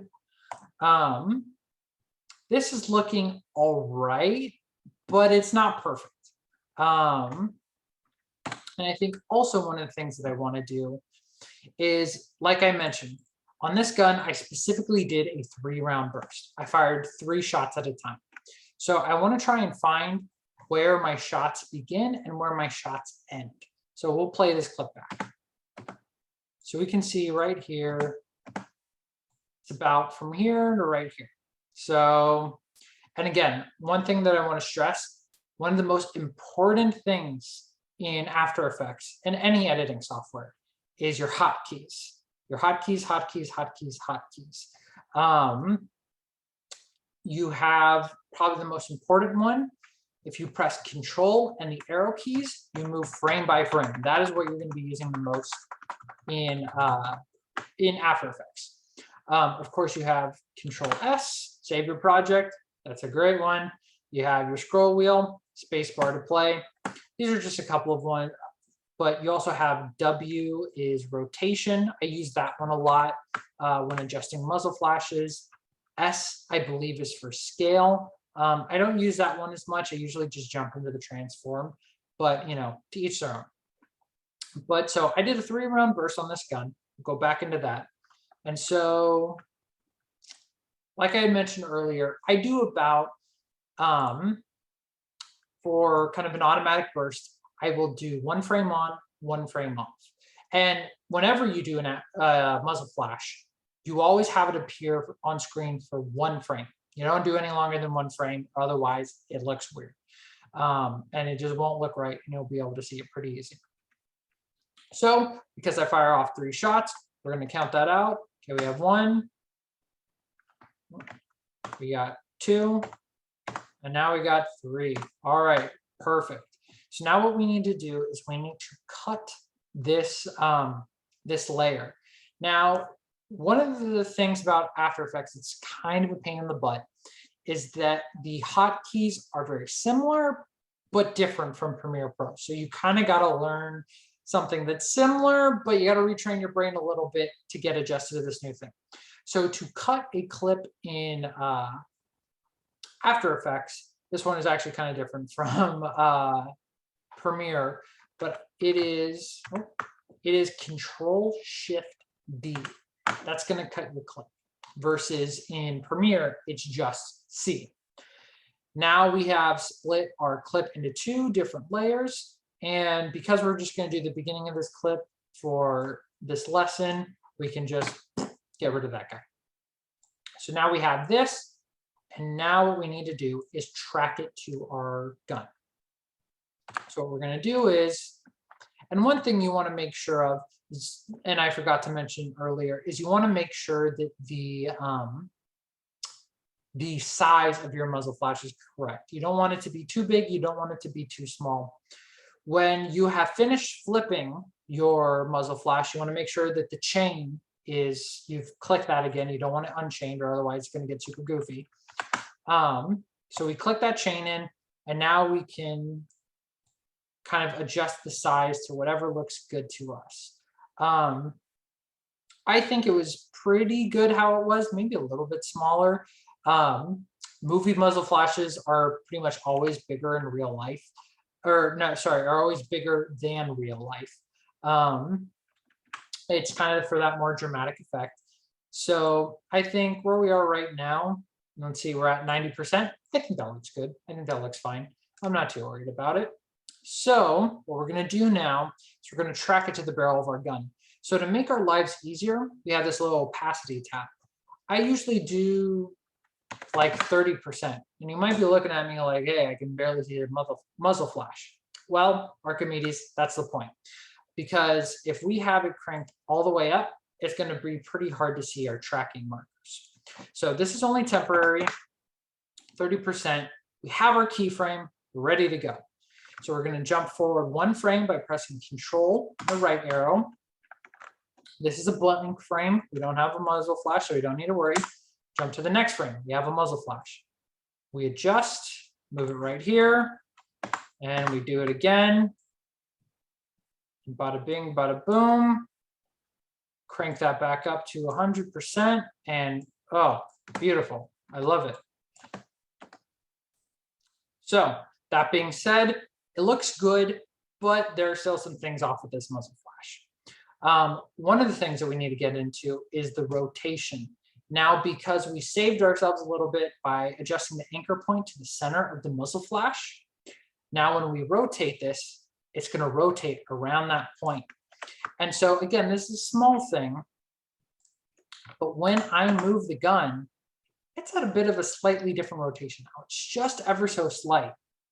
Might bring this opacity down to 50% so we can see it a little bit better. But it's just a little bit off. And this is kind of me being nitpicky and a little bit anal about it, but you know what? That's how we get good looking effects. So we might raise it just a little bit. And let's jump to this next frame and bring it up. And I'll lower it just a little bit. No, maybe right there. And you can see on our rotation keyframes, it's pretty small. It's not a big change, but it does help. It does help sell the effect. And remember, it's the small things that count. You know, your girlfriend might not believe it, but trust me. So now this is looking good, but again, it's not looking great. And we want it to look great. And one of the things that's keeping this from looking great, just looking real tip top, is that the this muzzle flash it's very clear looking. It's very it looks very in focus. But you can see if you look at the tip of the gun, poke this light out, it's not in focus. So we got to match that. The best thing to use for a fake blur is the Gaussian blur tool. This for me has really helped me out with getting fake blurs. So let's bring this down maybe to 20. Let's see, it'll take a second to load, but that is just our good friends at Adobe. Maybe a little bit too much, it's close. Let's try 15. Yeah, that's looking a little bit better. We're at 15, yeah. So now that we've matched the blur to our gun, now it's looking all right, but we still have a couple of other steps to this effect. So now I think we can confidently say our muzzle flash is tracked, it's blurred, it's looking all right. So we can call this muzzle flash in the can. So let's save that, but now we need to do our sub flash. And to save ourselves a little bit of visual space, we're going to poke the eye out on this muzzle flash. And to create this sub flash that I've talked about, what we're going to do is we're going to duplicate this bottom layer. And to do that, you press Control D, not Control Shift D, because Control Shift D, if you remember, that's going to chop our layer in two. And we do not want that. So what we're going to do now is we're going to go over to our effects tabs and pull up an effect called curves. And that's in the color correction folder. And we're going to bring this up. Now, what we're going to do is we are going to play with our curves a little bit to get a brighter kind of a fake light.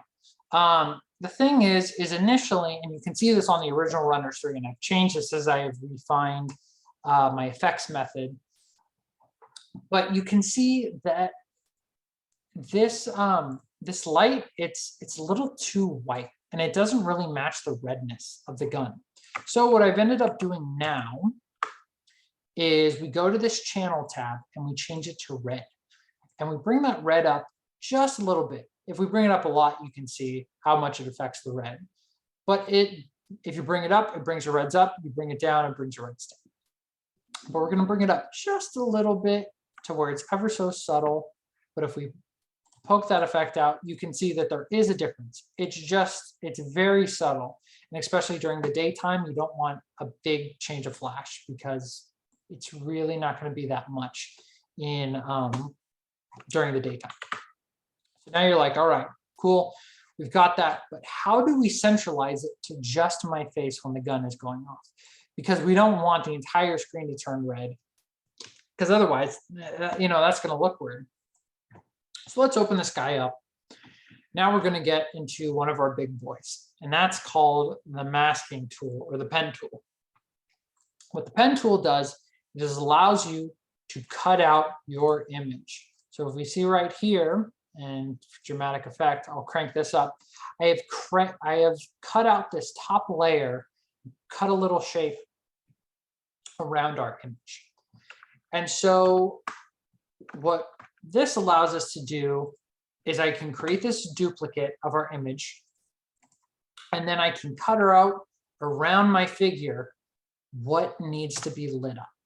So what we're gonna do is we're gonna start making just a little, oh, we're gonna create just a little cutout around myself and around the gun. Just sort of the area of, oh, a little too much, of where the gun might be lit up. And you might be seeing with this pen tool, seeing these curves, seeing these lines. So if I click down the pen tool, it creates a straight line.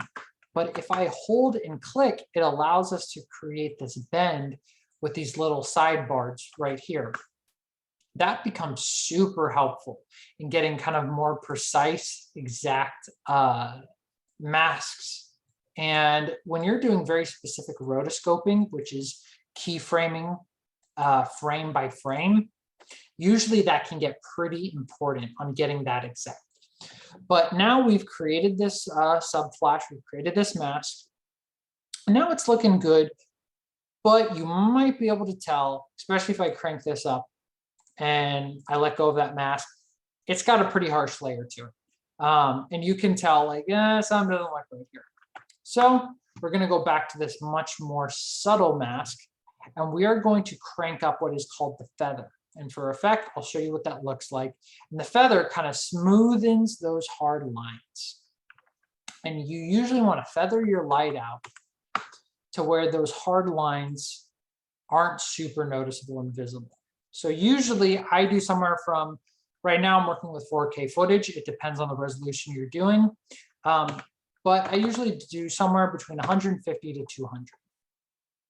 And that gives me just this really smooth, you can't really see where any definitive lines are. It just creates a nice little bubble around me. The issue is now, is that that light is just staying on. It's not turning on and off with our flash. So what we need to do is we keyframe the opacity. So we have muzzle flash on, opacity is at 100%, muzzle flash is off, turn to 0. We just keep on doing that for the remainder of this flash. Here we go, looking mighty beautiful. So now we have on, off, on, off, on, off. And let's see. Maybe a little bit too harsh. I'm gonna bring that down just a smidge. You can kind of see around my chest, kind of where that line is. Part of it, because I've done this mask, I know exactly where the lines are. This isn't a really long shot. Your audience is gonna be paying attention, but again, want to get down pixel perfect so it's looking good. So we've now created our sub flash and beautiful. It's looking nice. We have our feather, we have our opacity, but there's just one little thing to really help sell. And that is to keyframe our mask path. And for those of you who don't know, the mask path is this lining of the mask right here.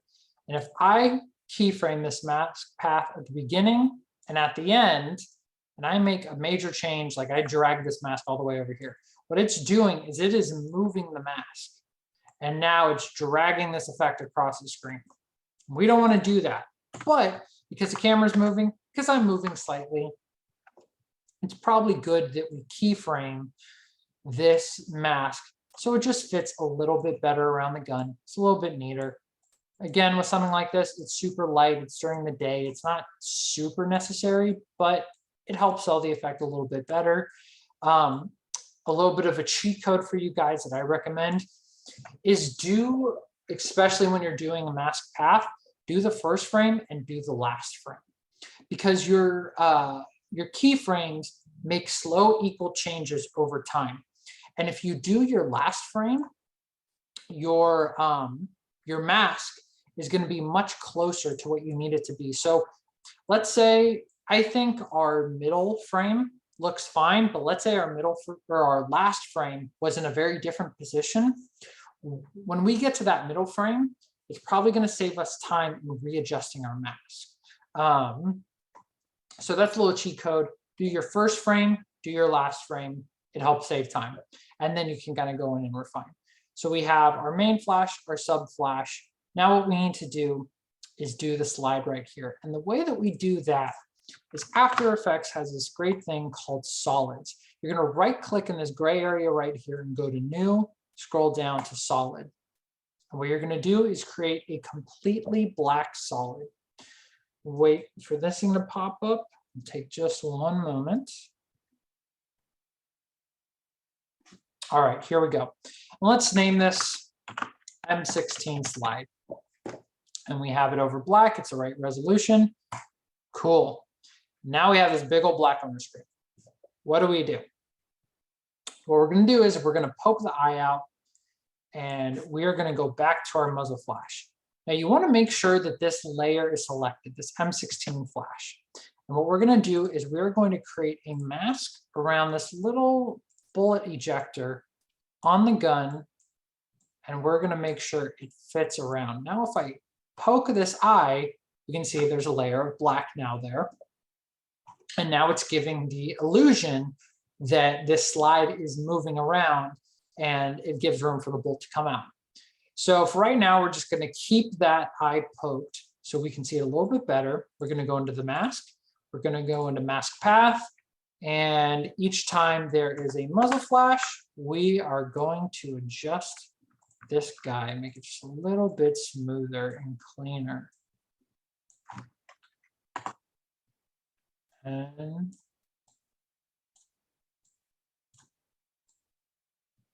there we go. And now we are going to turn this guy on. We're going to keyframe the opacity. And this way, when we play the clip, there we go. It's a little bit janky, but we're going to get into making that look better. But you can see the basic of the effect is there.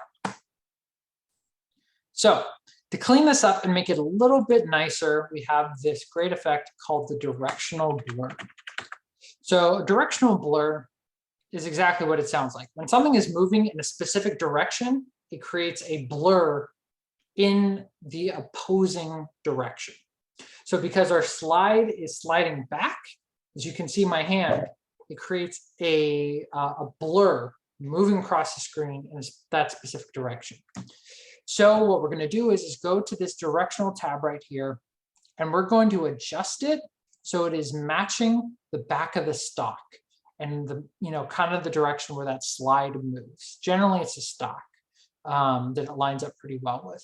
So we've done that, and we're going to crank up this blur length. Let's try 20, see how that looks. It's a little bit too much. Let's try 10. Let's see. New keys.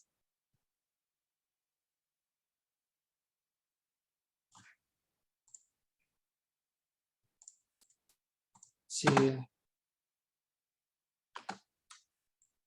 13, that I think that's it. I think that's the one, 13. So we have a blur length of 13. It'll vary from shot to shot, how focused things are, what resolution you're shooting at. All these things come into play, but for this shot right here, I think 13 is a good fit.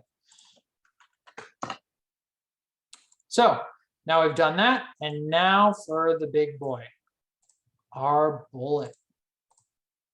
So we can go into our bullet shell right here. And I brought in two different kinds of bullets. We have a 308 and we have a 9mm. You don't need to know the exact round of which the weapon you're shooting in is chambered in, but just know if you're shooting a long rifle or a larger weapon, it's going to be, and I've included both of these in the project file, but you're going to have a longer bullet versus a pistol. You're going to have a smaller bullet, that 9mm.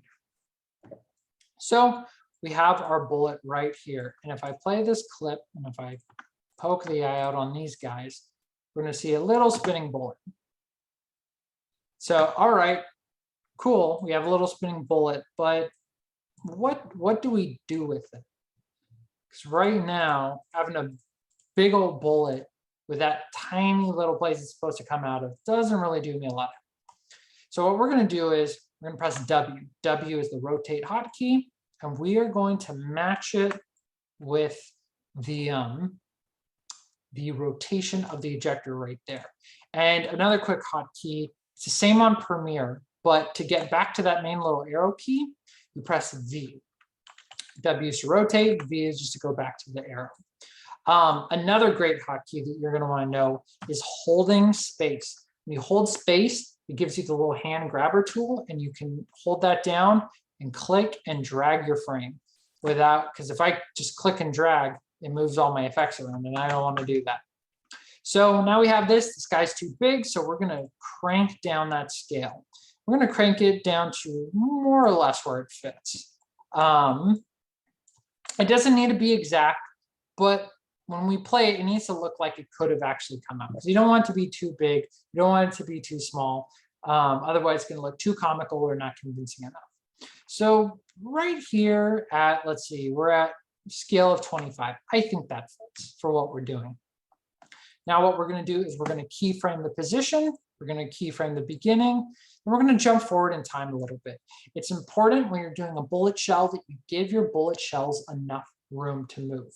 Because what we're going to do is we have where it starts. Now we need to put where this bullet ends, which is going to be off screen. Any movie you see me do bullet effects on, you're going to see that these bullets always go off screen, because otherwise, if they land on screen, you're now going to have to keyframe the bullet, track it to the ground, make that look convincing.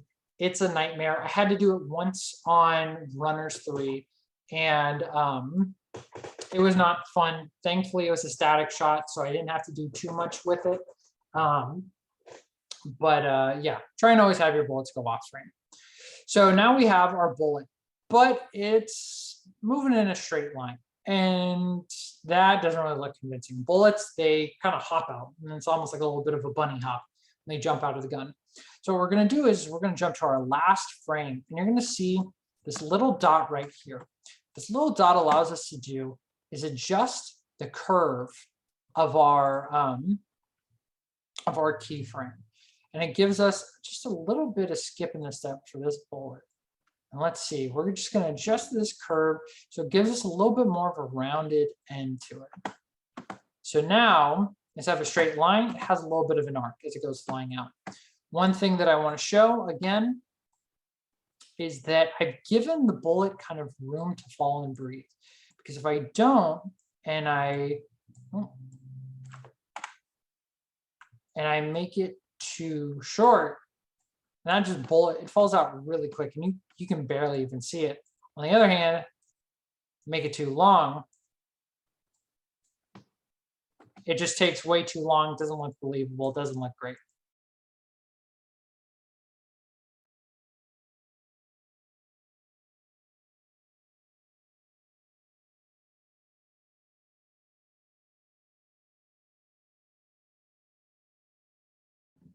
Did Grady freeze?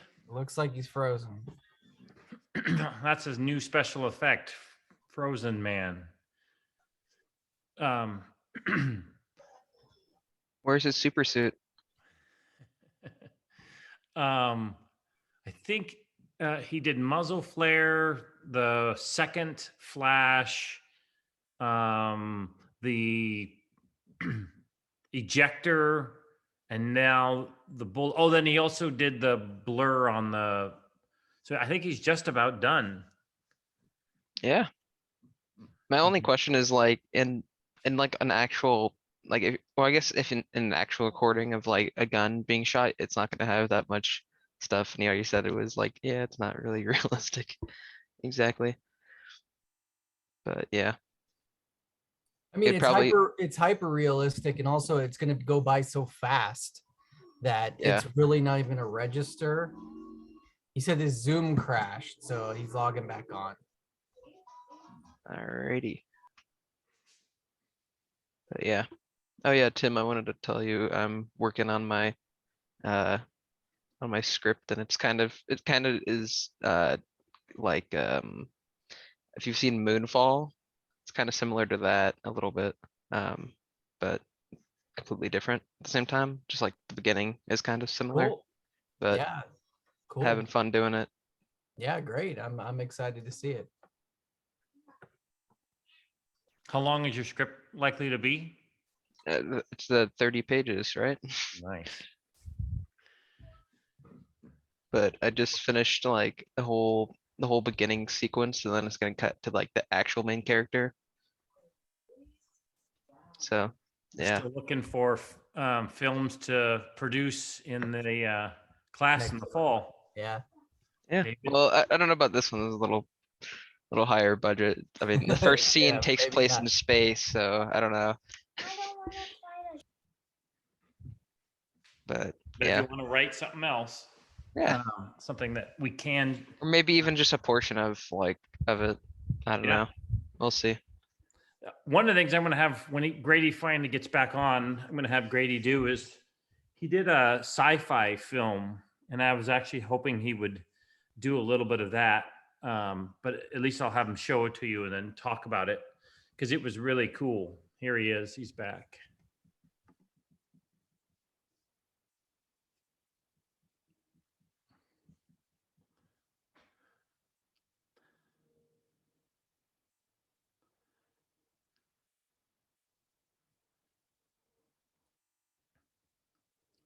Well, he's got slow zoom.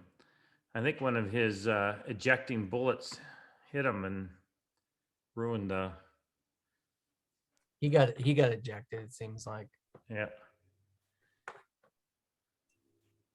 So, Grady, I don't know if you can hear us yet, but your sci-fi genre film, I would love it if, when you're done with this lesson, if you could show them that and then talk about it briefly.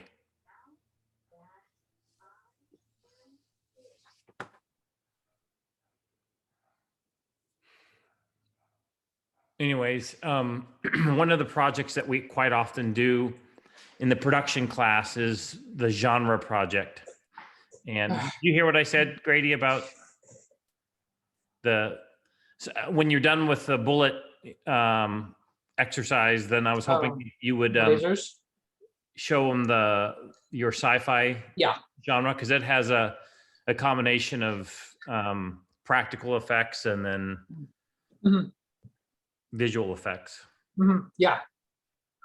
Yeah, I can definitely do that. So what did you guys last hear before I crashed? You were the bullets were ejecting, and you were changing the arch. Did you guys see any of the motion blur stuff? Yep. Okay, so yeah, turn on this motion blur tab. You can see here with it off, you can see here with it on, and you can see how big of a difference that makes when it's now coming out of the gun. And so now what we do to make our lives simpler is we're going to jump to the next frame. We're going to duplicate this bullet, and we're not going to copy the trajectory exactly. Say that 5 times fast. We're not going to copy it exactly, but we're going to make it close to kind of save us some time. So, no. Just add a little bit of variation, change where it ends. Maybe it goes a little bit higher up there, a little bit lower right there. And we'll do that again.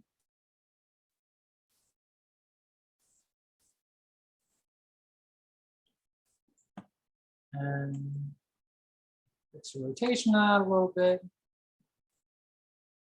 lower. Yeah, a little bit right here. And now, when we play back all these beautiful frames, of course, after we save, we have a beautiful muzzle flash, and it's looking great. But it could be just a little bit better. Just a little bit, just a little bit. What we're going to do is we are going to create that heat distortion that I was talking about. Now, again, this is only if you have Ignite, but I, again, highly recommend Ignite. So for the heat distortion effect, it's pretty similar to how we did the sub flash. Instead of around the body and around the gun, you're doing it around the barrel and the muzzle flash kind of surrounding area. So we're going to copy this again. We're going to poke the eye out on this guy. And we're going to find our heat distortion effect. Drag that on.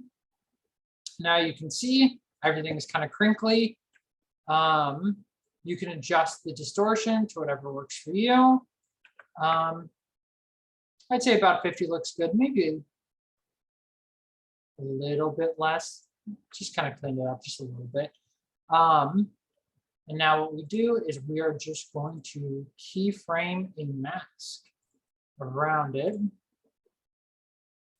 And the difference between this and the sub flash is that you're going to let this guy hang on the frame. You're not going to keyframe its opacity, because a heat distortion doesn't just automatically turn on and off. It takes some time to get there, and it takes some time to go away. With the muzzle flash, usually it's quick to get there, but then it takes a little bit of time to dissipate. So we're going to keyframe this mask path a little bit. We're going to go to our last frame. We know it ends up about right here. And let's see, we can probably clean it up just a smidge.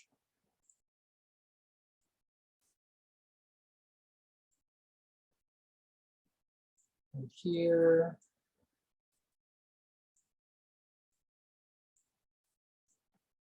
And then overall, that's looking good to me. Poke the eye out, and you can see, there we go. Looking good. Add a little bit of a feather to it. You don't need a whole lot because the heat distortion, again, it's subtle, but maybe probably more because we're on 4K, maybe 40. But again, I've done this before without feathering it, and it looked fine. So I wouldn't worry too much about the feather. So we've keyframed our mask. Now we just need to keyframe the scale of the heat distortion, which you can just think of it more as like whether it's on or off. So we'll start at 100 or at 50 right here. And then because it kind of fizzles out right there, maybe we bring it down to, we'll bring it down to 0. We'll clean it up. And now we can see it kind of dissipate, maybe a little bit longer. Gives us kind of time to settle down.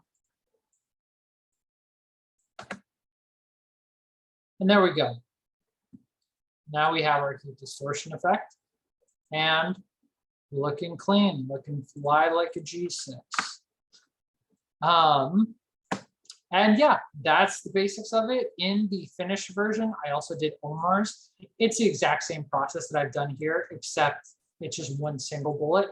And then because the pistol does not slide back, even though it should, I'm not doing the black solid around there. But the heat distortion is still there. The sub flash is still there. The bullet is still there.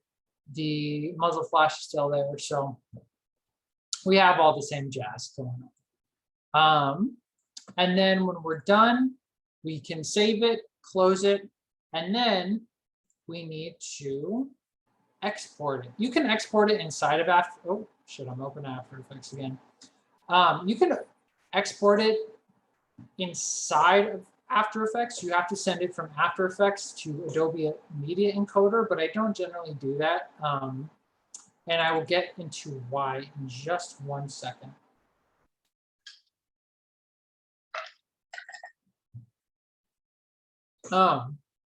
So part of the reason why I don't do that is we had our Premiere timeline that we opened all of this up in. And we place the footage in. If I am, so a lot of these special effects, I'm not the editor on the film. Usually with a lot of this stuff, it's Geo, and Geo passes me a hard drive with just the special effects shot. I make a Premiere timeline that has all the special effects shots. I chop them up, I throw them into After Effects, I do the effect, I save it, I open up Premiere, and then I do an export inside of Premiere that is, again, as uncompressed as possible, and preferably in log, So then when it's time to color, he has as much range as possible.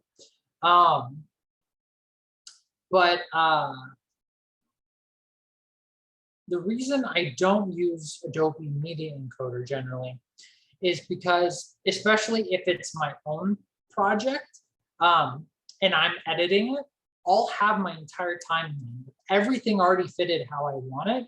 So to me, I can have my shot linked inside of my Premiere timeline. And when I make a change in After Effects, it automatically changes. And you'll see here, because we've linked this shot to After Effects, the shot that before had no effects on it, now it has effects.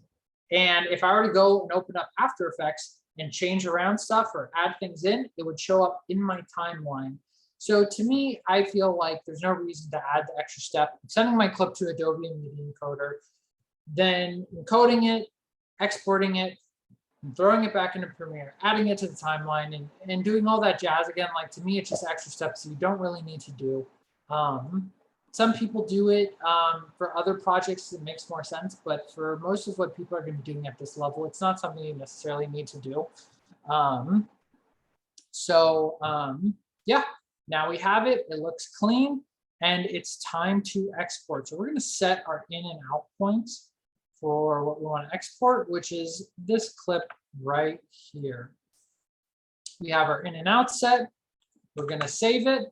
And we are going to go to export media. Now we have to use specific exporting settings, especially if we're sending this off to somebody else to then put in their edit and color or do whatever they want to do with it, because we don't want them to export a really compressed version.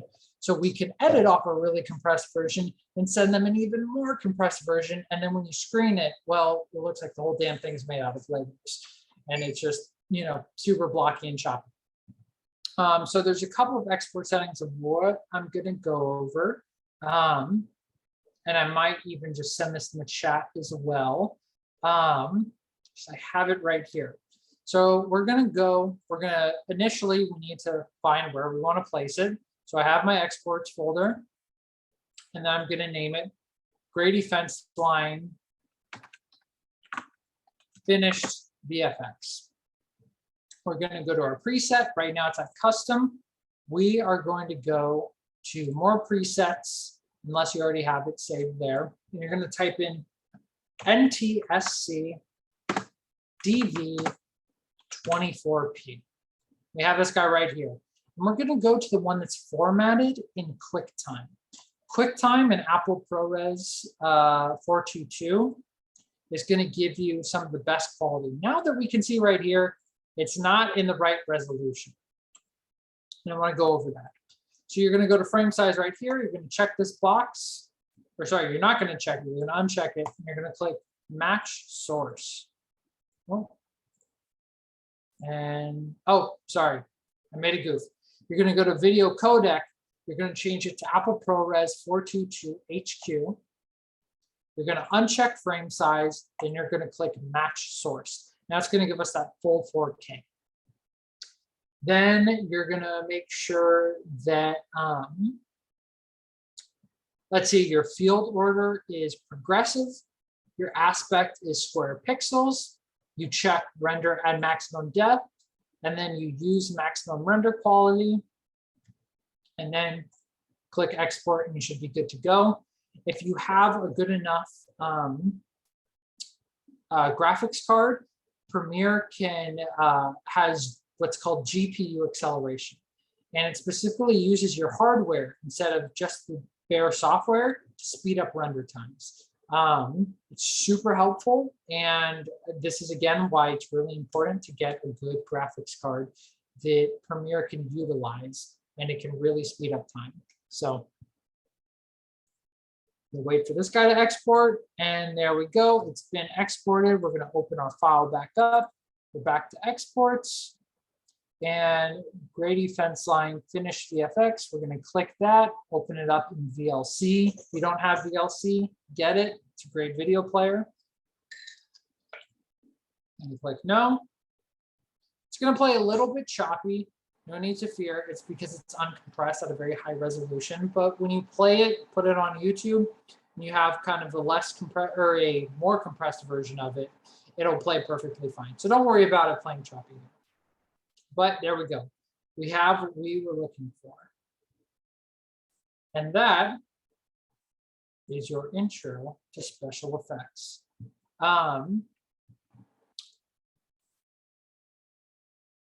And before I get into the sci-fi film and kind of just, I'm not going to do any demos on that, but I'm going to show you kind of some of the things that I did for that. But does anyone have any questions about what I've shown off with muzzle flashes and that jazz?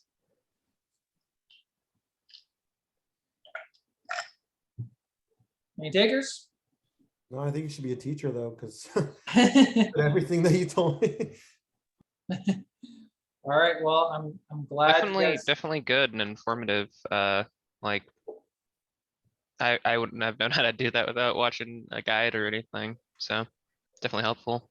I'm glad it did. Action VFX has a lot of good ones, and they have a lot of good free resources and muzzle flashes and things like that. Production Crate. I don't know if they do tutorials, but they have good resources. Again, I have a ton of resources: muzzle flashes, blood, magic, 3D assets. So if you need something, feel free to hit me up. Grant has my contact. I'm more than happy to share some of the things that I have. But yeah, I'm going to pull up the sci-fi film, and I'm going to show you my After Effects file and what that looked like, and some of the challenges with that. That I will also mention is, which is kind of crazy now, that's almost a 4-year-old project. So my workflow, my timeline, my effects quality in general has gone up since then. But it'll kind of give you a good look at something that's similar, but not exactly the same. Sweet. So from projects, sci-fi genre.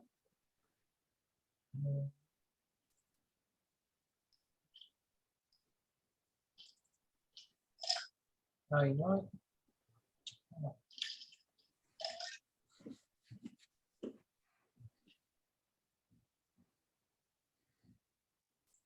Actually, I'm gonna close out of Premiere and just open up these After Effects files. So let's actually, you know, I probably need to open up Premiere. So one of the things that I did on this one that I would do differently now is I have an individual After Effects file for each shot. Don't do that. What I did for Runners 3 is I created sort of like batches where there's different, even though it's this giant scene is happening in one location, it's kind of split up into different scenes. There's drone shots, there's roof shots, there's shots at a fence line, there's shot kind of on asphalt on a road on concrete. And so I would get all of those shots. And the way that you do this, and I'll show you in just a second, how you would group these files.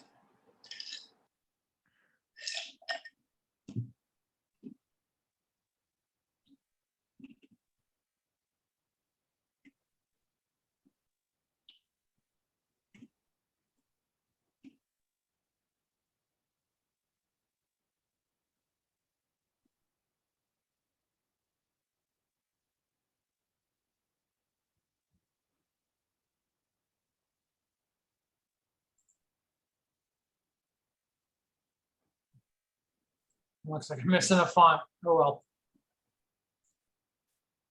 well. So those of you who haven't seen this project before, it's probably a good time to show it. I'm not going to play it in here because high resolution, this is going to be choppy as all hell. But don't worry, it's only 1 minute and 10 seconds.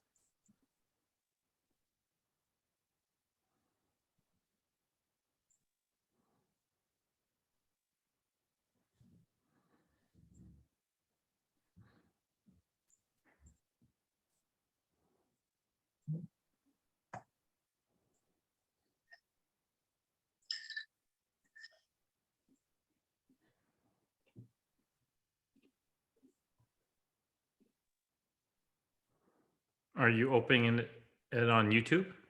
Yeah, I have it on my second monitor. I'm gonna pull it over. And it's acting goofy on this monitor. I don't know why.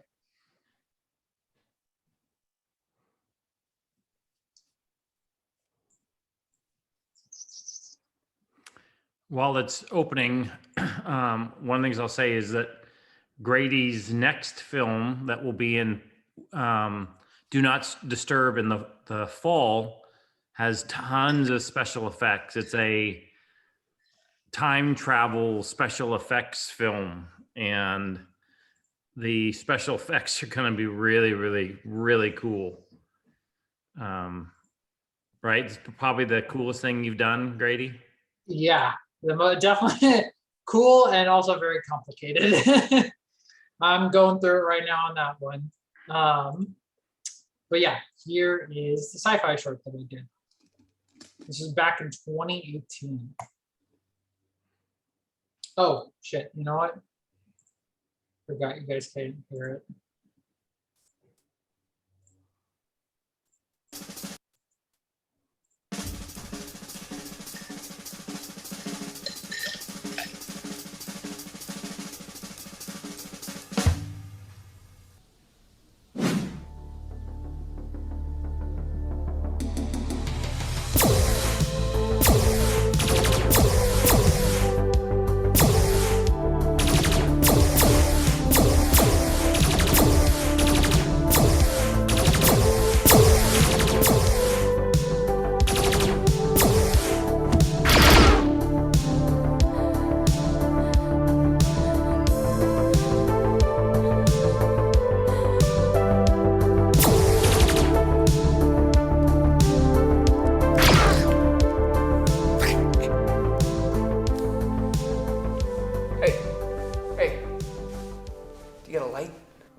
No, I don't kid.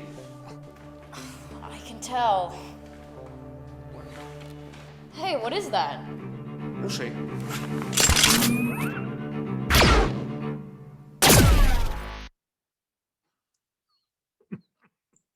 I love the little cigarette. My favorite part. I, The blaster yeah. lights his cigarette. I don't know if you Yeah. saw that. that's my favorite part.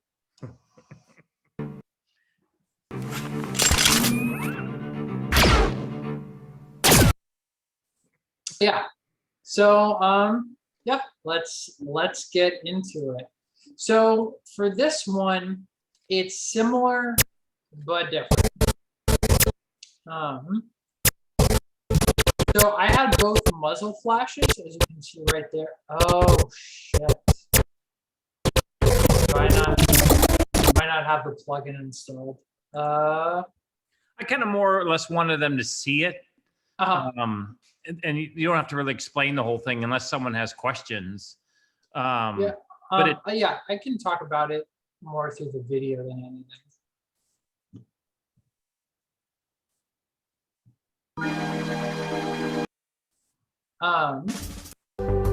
So let me see if I can find one of these.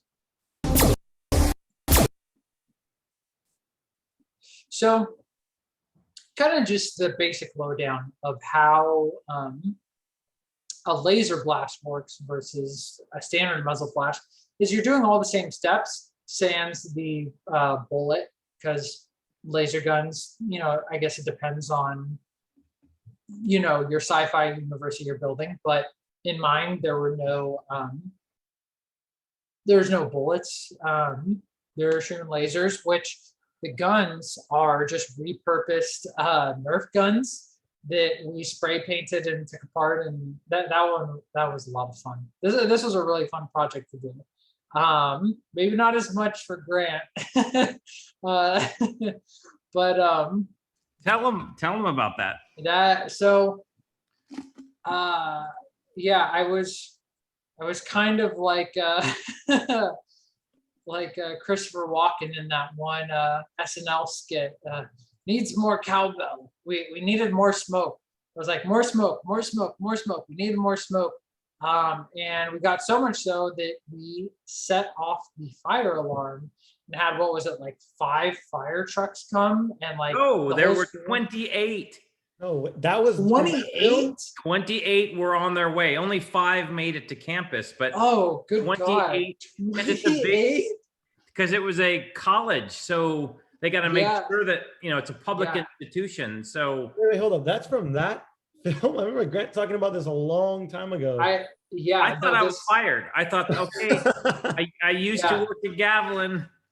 Let me see if I can find on, I have a clip of it. It's pretty funny of when this happened.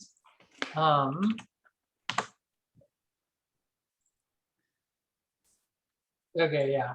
So this is from, I made a video for Grant and Tim when COVID happened, and they kind of put together our version of the film production class. But we kind of had to do it a combination of remote and in person and things like that. But one of the movies that we watched was Sam's film called The Film Class. It's sort of like a parody of The Office, but with all of us in the film class. And there's a scene in it where we set off the smoke alarm, and I get all pissed off, and like I smash a clipboard over my knee. I'm like, oh, son of a bitch, and blah blah blah. And that was a parody of what had actually happened. And so in this thank you video, I put off, or I showed this clip of when this actually happened, and you can hear the fire alarm going off, and Grant is just storming off into the background. I'm sure not very happy. This was a clip from the movie. But that first initial clip was when that was actually the day that it happened. So yeah, that was a whole lot of fun. So, and that happened like it happened like in the first third of shooting the movie. So we had to like we had to put smoke back in the room and try and not set off the fire alarm, and it was just constant, like just sweating bullets, like, okay, a little bit more, okay, tighten up the shots. And like you can see during these like dialogue scenes, like there's like no smoke, because we're just like, oh shit, we can't set off these fire alarms. But yeah, for doing the laser blasts. Well, you get the gist.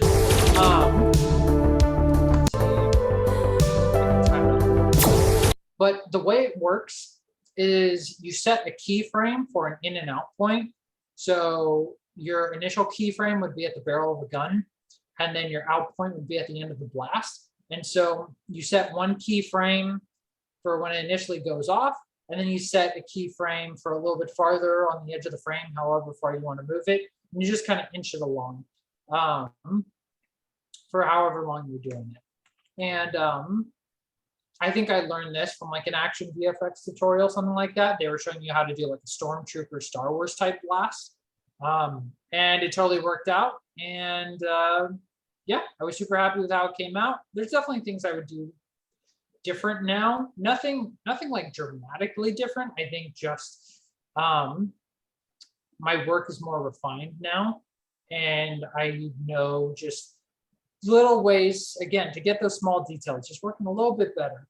But for where I was, I'm really happy with how it came out. I really like the split screen too. And these were the 2 Nerf guns. And if you saw the other side of it, you can see sort of the Nerf logo that got sanded off. But we made do with it, and yeah, it was a super cool project, and I'm really happy with how it came out.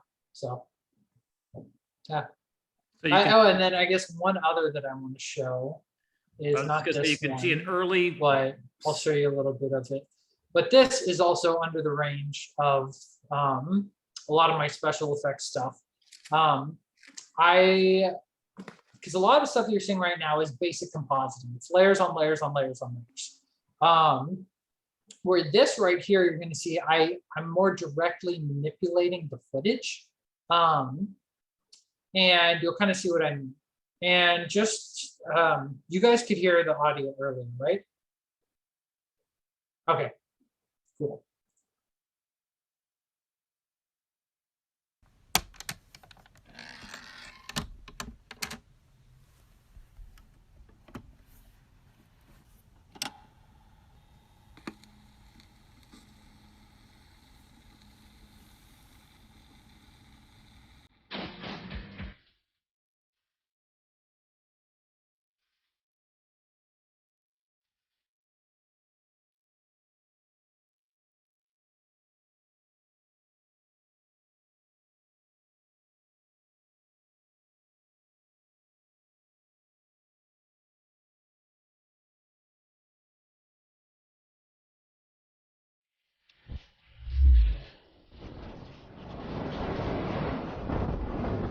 Hey, cowboy. What's that in your pocket? Isn't it obvious? No, what is it? I'll show you.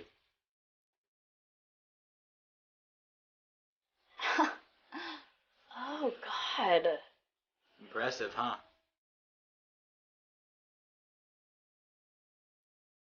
I'm an alligator.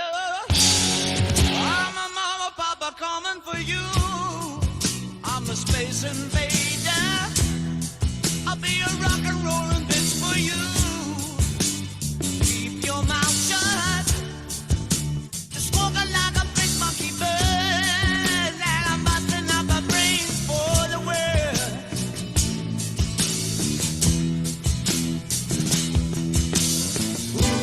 Keep your electric on, baby.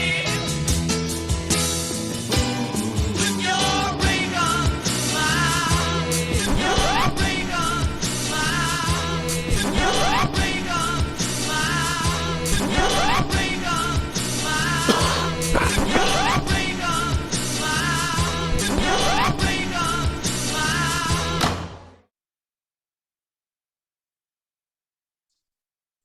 So Hey, that did you use was, parsley for the weed? what was that? Did you use parsley for the weed? No, so that was actually, The Jordy. hands were Jordy, right? Yeah, that's Jordy's hands. Poor Donald couldn't roll a joint to save his life. But the weed is actually, it's a mix of a couple different things, and Jordy gave it to me as a prop. It's like some green paper material, but then it's also like oregano, parsley, like it's a couple of different things. It's mostly parsley, but it's got a couple different things in there, and it looked pretty good for what it was. It's a little bit too green, a little bit bright green, but hey,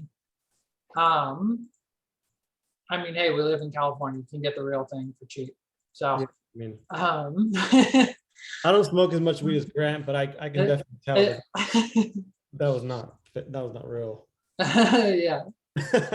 So, but yeah, and just a heads up, Grant, when you put this on YouTube, you may need to mute the audio on this. And YouTube will give you a prompt. It'll say like copyrighted song detected. So otherwise it might take it down because of the music. But some of the effects that I did on this, and a lot of these, not all of these, I used from the Ignite plugin, and I just did directly in Premiere Pro. I didn't create After Effects shots for these, but this is just a bulge effect. And you can see, like, I didn't even keyframe this. Like, it's just let me get the audio. It's just a circle around her head. And you can see with it, when she moves, the bulge doesn't move with her. She's like moving around the bulge. And it's just, I kind of made it, like jump in size just a little bit, keyframe the size. This is like a posterize effect, kind of gives everything like this very mosaic sort of look to it. And then the next clip, that was another bulge. And then the last one was Sophie. It was like a bug-eyed effect. And so I just started it from like, a super like, like thousands of bug eyes. And then I had it shrink down, even though it looks like it's getting bigger. The actual number of bug eyes is shrinking down. And that's how I got the effect. And that is, you're directly manipulating the footage, which is what I'm doing a lot on my upcoming film that Grant was talking about, where it's less compositing and it's more your direct manipulation. So that's what I did on this one. This one was a lot of fun. Both these genre projects are two favorites of mine. And one of the things that I think that was unique is this was a mixture of both practical and special effects in post. I mean, we did that. You did the zoom dolly for that shot there. That's the Vertigo Jaws shot that's so famous. Bizarrely, right? Yeah. And I mean, I know this is kind of me kissing my own ass, but I really like the aspect ratio change that opens up when they drop the acid. Yeah, this was a really fun project to do. And I remember when Grant and I were talking about it, because Liam was originally going to do this, but then he was like, I don't know if I'm going to do it. And then you had brought up the idea to me, and we started talking about this scene where they're tripping acid in your garage, and we're just talking about, oh, well, he could stick his hand out in front of her face and it gets all bulgy and weird, and oh, maybe she steals his glasses. That's the one joke that I really like that nobody ever picks up on, is he takes the rose and he, it's all mosaic-y. And then he goes, he's like, where's my glasses? And then we cut to Sophie and she's laughing with the glasses on. So that was always caught that. Huh? I never caught that. Yeah, that's the thing that nobody ever catches on. Yeah, I missed But that. and maybe just because there's too much of an effect going on, but I was always, oh, that's funny. He took the glasses, or she took the glasses and you never noticed. So, yeah, this was a super fun project to do. Yeah, I think the only thing that I haven't really covered today is blood. What I will say is blood, do it practically. Do it practically. It's a mess and it takes a lot of time, but it's worth it. It always looks fake too. Like you watch a lot of Netflix stuff where they put in fake blood. Yeah, I'll even call myself out and I'll show you guys some of Kermwick where I do some fake blood, and I'll be honest, like it don't look great. And I've always told Gio, we gotta do real blood when possible, because otherwise it's just there's a couple of times where it looks all right, and there's actually one shot that I'll show you where I think it actually comes out pretty well. But yeah, practical blood, it always looks better. It always looks better. It's harder to do to make it look right. And the process behind it is very similar to muzzle flashes, actually. It's just more tracking and masking work. But I will show you this right here.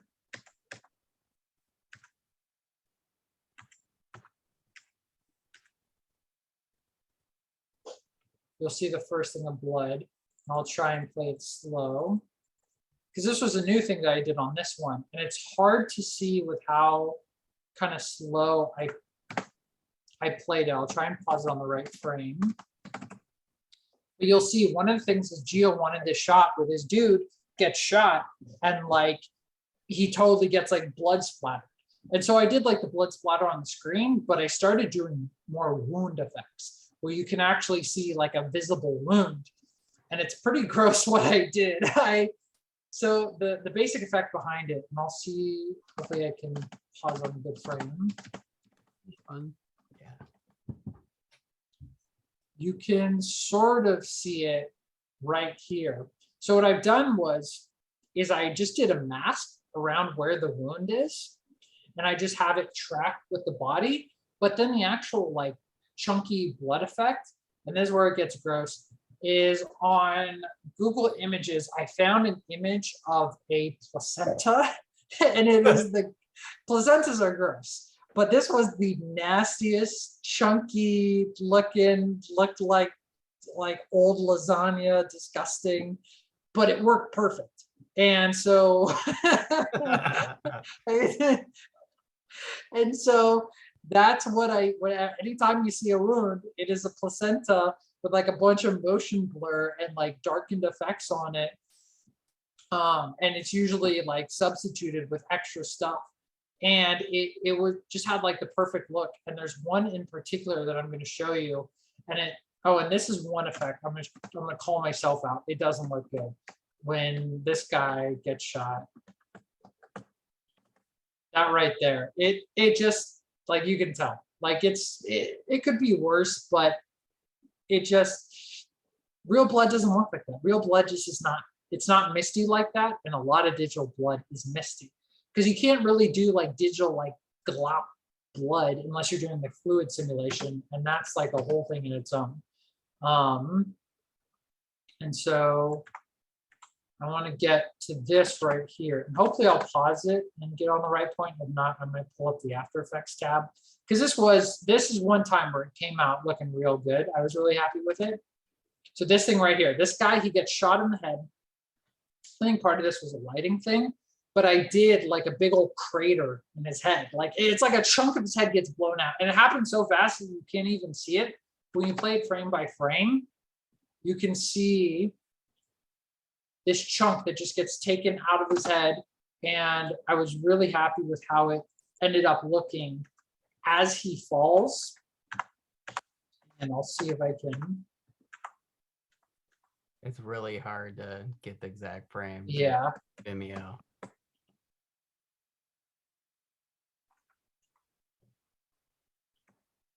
You know what? I'll let this play out and you guys can see some of it, and I will pull up some of the things I did.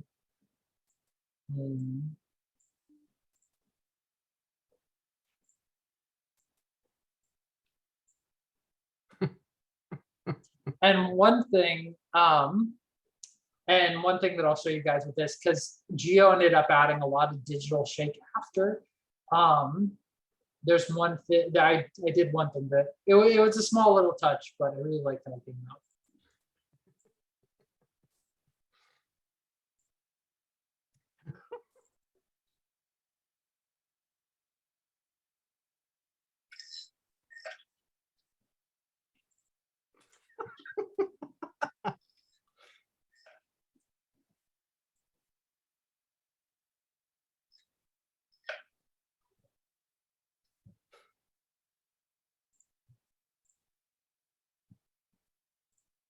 I always wish the color of the gloves were closer to. Oh yeah, the real hands. Yeah, I mean they look aqua, and so instead of being Kermit's hands, it looks like gloves. You know, like rubber gloves.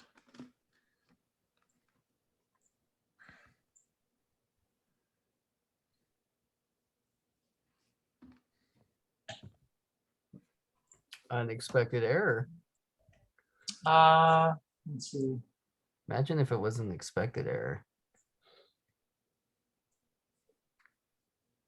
It's got to be a. It might. Oh, It's just gonna be a render issue, honestly. It would be my guess. I just hope I've had something similar happen before. I think it's because I'm on a newer version of Premiere, and because I did this like 2 years ago. Yeah, okay. That's it's probably older version. Looks like you're using a recursive file too, where it's your actual After Effects. Mhm. Do you? We talked about this last week. Do you like that, or you find it to be glitchy? Using the send it to After Effects feature. So yeah, no, I brought that up a little bit earlier. No, I like it because then you're not bouncing. You're not trying to do a shot in After Effects, try and guesstimate how it looks, and then bring it into your timeline. And export it, and then you need to do revisions, and it can be a whole thing. What I will do is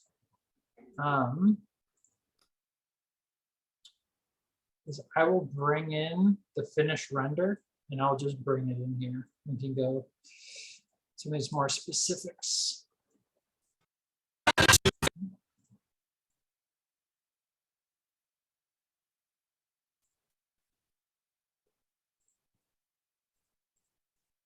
So yeah, this guy gets the whole cranium blown out.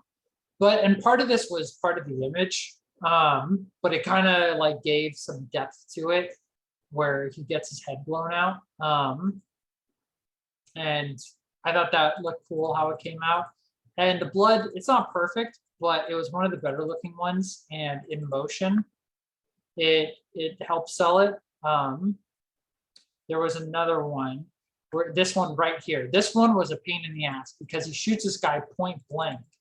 And I had to figure out how to kind of sell this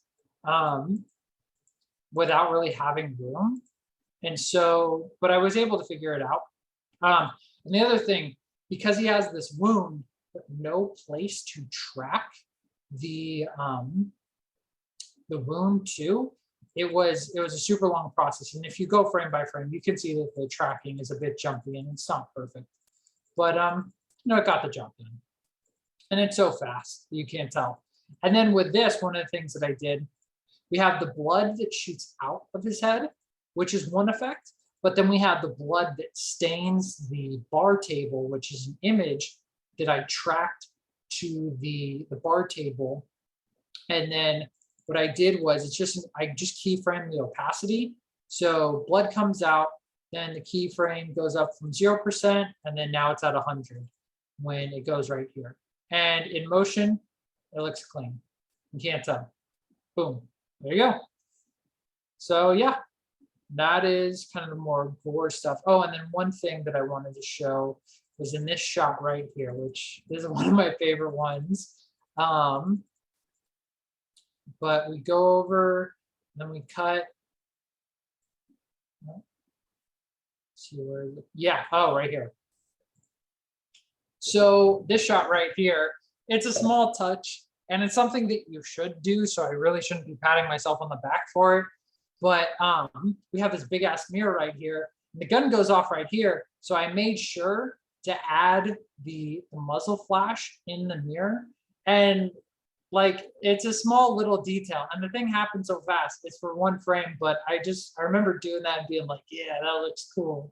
I like that. And that's one of the good things about doing special effects is you have those moments where you do something and you're like, yeah, that looks cool. And, you finish it and, it's kind of like on the seventh day, God looked back and he's like, yeah, he knew it was good. So, yeah, that is special effects for you. He's fun. Jules thinks you're fun, Grady. I don't know. I think I'm just all right. I'm a solid 6 out of 10 on the fun scale. I didn't say you were a 10. Grady. Grady's a great teacher. Grady, we don't Self-deprecate ourselves. no, we don't go out of 10. It's out of 5. It's out of 5. Oh, yeah. Well, I'd be pretty good if I was a 6 then, right? Yeah, 6 out of 10. Really good. You know what? I am 6. I'm a 6 out of 5. Grady is an excellent teacher. He is. That's why we asked him. Oh yeah. Yeah. All right, he'll be back next week. I got plenty more if you want to learn about camera tracking and dust on the ground. So, but yeah, no, this was fun to do. It's really time intensive. It's super time intensive, and you just get sucked into a hole. And where you just got the music going, and you look at that clock, and it's like 10 p.m. and you started at like 1:30. It's also an element of production where it's always good to impress upon the person asking you to do it don't ever undersell the commitment, because if people have no concept, they're like, oh yeah, just go ahead and do this or do that or whatever.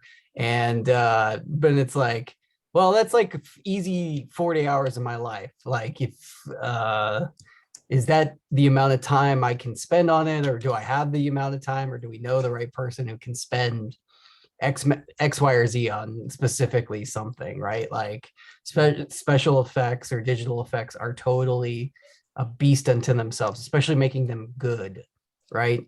I mean, a lot of these like Netflix movies, they spend a fair amount on digital effects, but it's like really low rent stuff. Like, it's like I watch a lot of these movies and they almost never all the muzzle flashes are fake, and the bullets and the blood are fake. And I really think Grady does a lot better job than a lot of the Netflix movies I've seen. Spends a lot of hours on it. Yeah. Yes. Yeah. I'm Greg, sure you You guys. also want, yeah, no, go you ahead. you also want to pick somebody who is proud of their work or cares about their work enough to go ahead and put in the effort as well. Like, Yeah. I put in the chat the that assignment thing you guys were doing today. Did it right after class. I don't know if you guys are still doing that. Oh, is it next week or 2 weeks? it's 2 weeks from now, the final 2 weeks class. is when it's done, when you Yeah. have, Oh, I thought it was, dude, I did it in an hour. oh, no, you, Yeah, I already submitted, but I did a trailer. I didn't do a Oh, well, it's a whole scene study that you're supposed to put together. So I'll do that. yeah, and there is a shot, so you can take with the stuff that Grady talked about today, Okay. because the one guy gets shot. I get shot. Yeah. You play, what was the character's name? well, let's watch your trailer since you did it. Okay, go ahead. Is that you, Grady? What do you? Clark. Yeah. Or Yeah, I put it in the chat, so I mean, if you guys want to share it, you can watch it from there. Kill me.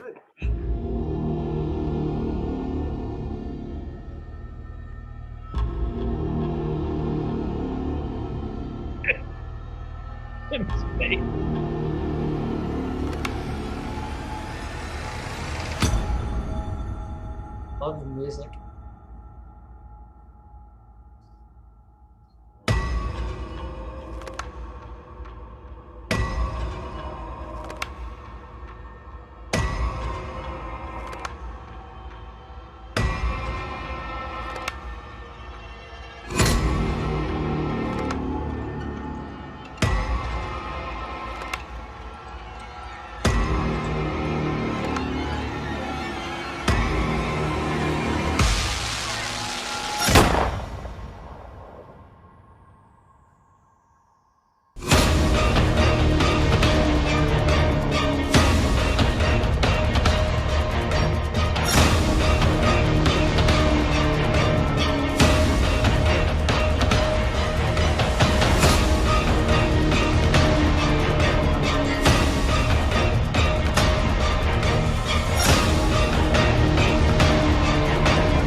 Change the title.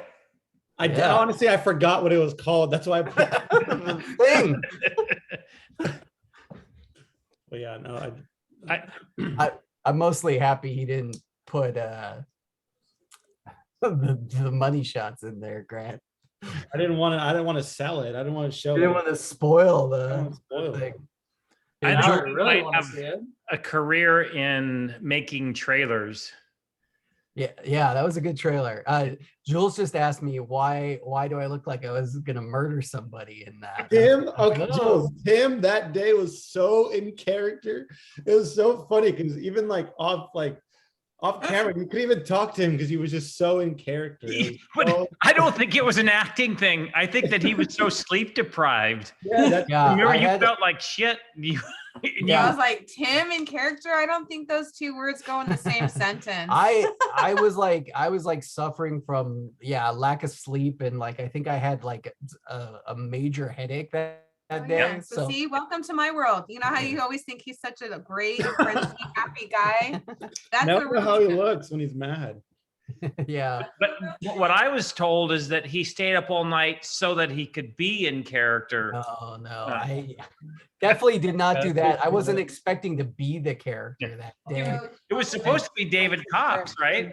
What Yeah. would you say? It was supposed to be David Cox. Yeah, David Cox was supposed to be the alien. So of course it's the one role that So No see, one wants to you know do when it. I tell you like why, you think like you're like, oh, I'm not doing anything. I'm like, your face says it all. That's the face. oh, okay. That's when I'm angry. Yeah, I'm like Getting called out. Yeah. So if anything ever happens to me, Yeah. Keep this as a record. yeah, You have your Johnny Depp you look good on camera. moment. Yeah, right. Johnny Depp moment. Don't shit on the bedroom. Ew, no. No, but she doesn't I have mean, to I be- might be crazy, but I'm not that crazy. What's oh, Jonathan? He plays good on camera, but what's his Grayson? Grayson's good. Oh, Grayson looks Grayson. like he could be an actor to me. Grayson- he's got a Yeah, great watch. on camera. Grady, can you go to Right? that shot? Yeah, Grayson. that I mean, shot where- everybody, Yeah, everybody in that class was really great, like really strong. Jonathan has an amazing memory. Like, Watch the second shot of Grayson when it's all black. You'll see it's right after Jonathan. It's right here. No, it's before then. It's right there. Oh, you just Oh yeah, shit. it's right there, right there. That music was good. Yeah, no, that's a great shot right there. yeah, That one was sick. I don't even know how I colored it. I Also- don't know color at all. yeah. Look, Jules is looking. Oh yeah, he just looks creepy, Yeah, but like at the he's in- same time, he's got a good face, in- like the coloring. He's intense and here, hold on. yeah. I told you that before about him. He almost reminds me of why can't I think Fonda, Easy Rider.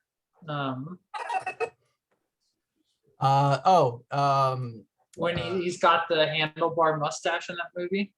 Yeah, what Marlboro Man? Wait, what's Look it up. his? Yeah, what's the called? Captain America.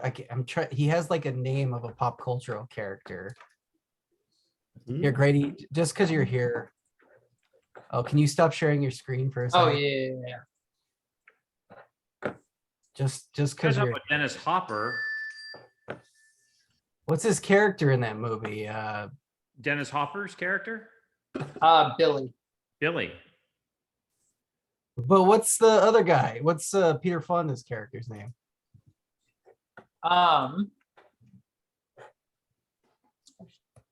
Wyatt. Wyatt. Oh, that's all right. Here you go.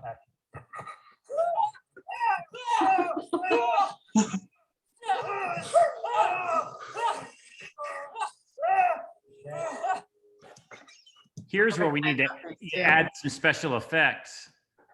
What? That's where you need to add some special effects. Blood coming out of your eyes, or Yeah. Funny the reactions of a long tongue, or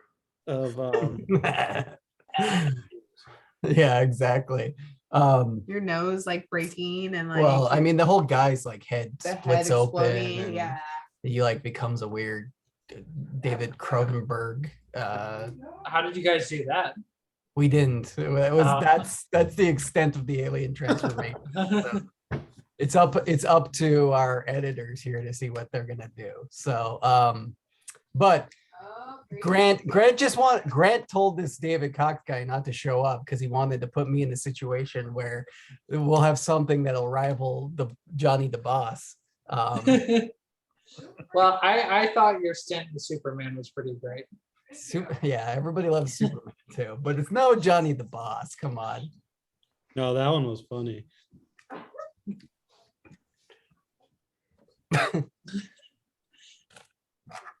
Pretty good. Really quick, can I share? I want to show something I did with Giggly Dickens. Little exclusive. This, I want to show you guys what happens when you don't plan anything. Gio wanted to do, you're going to get an exclusive sneak peek. He wanted to do this video for Patreon. That was this Harry Potter skit that they shot during quarantine when like nobody was outside, you know, and all the streets were empty.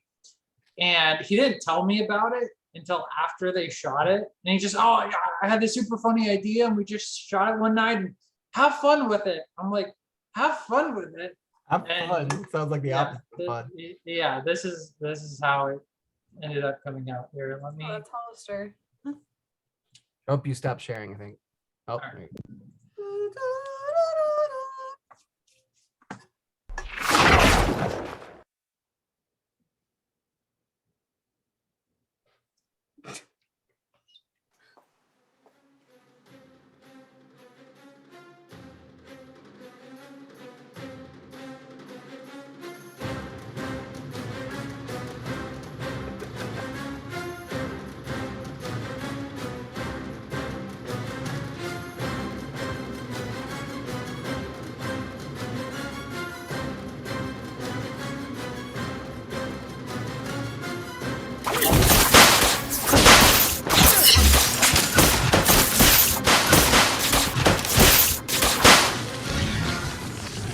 Oh, dang.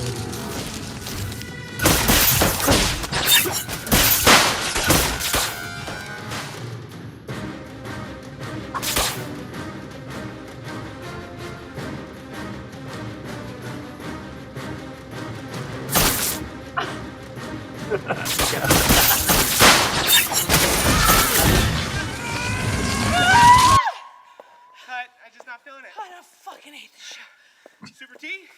Yeah. Super T. Let's go.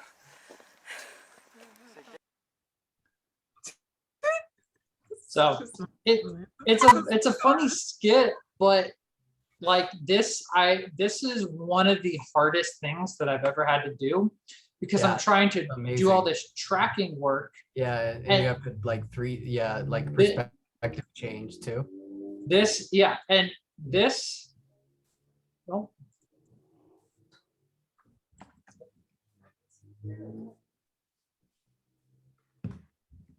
this is what I have to work with to track.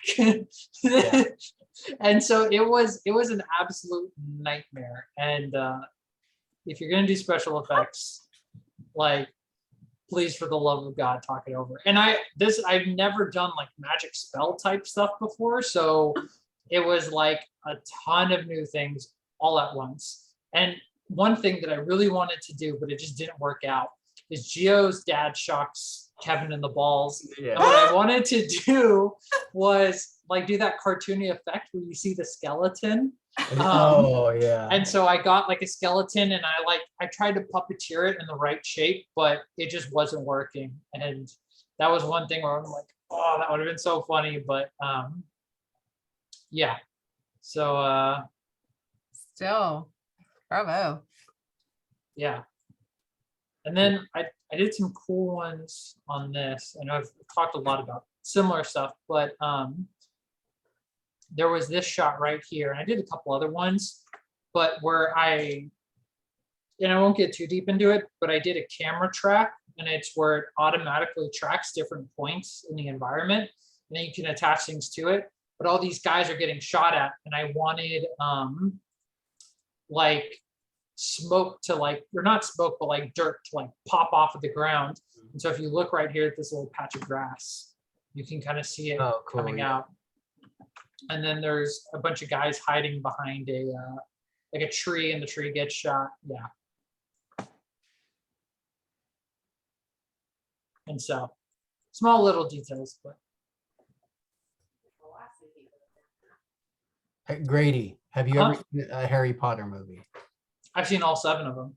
Yeah. Or no, it's 8, right? There's 8. Well, there's 8, but then Alright. what about Fantastic Beasts? You watch Oh, those? hell no. No. Yeah, I haven't Jules, seen those. Jules was asking. She said it seemed like something you wouldn't watch. Oh, maybe during your Harry Potter days, right? I could see you walking around with the scar on your head. I have a scar on my head. I don't know if you can see it right here, Oh my but it's a gosh, he's literal Harry H. Potter. Yeah. It is an H on my forehead. H, I don't yeah, know look, if you can there's see an H it. right there. See? What? Did you Yeah. carve that in? Yes. No. When I was 2, my lovely older brother pushed me into a doorway, and so where it makes a little H in the doorway. That's nice.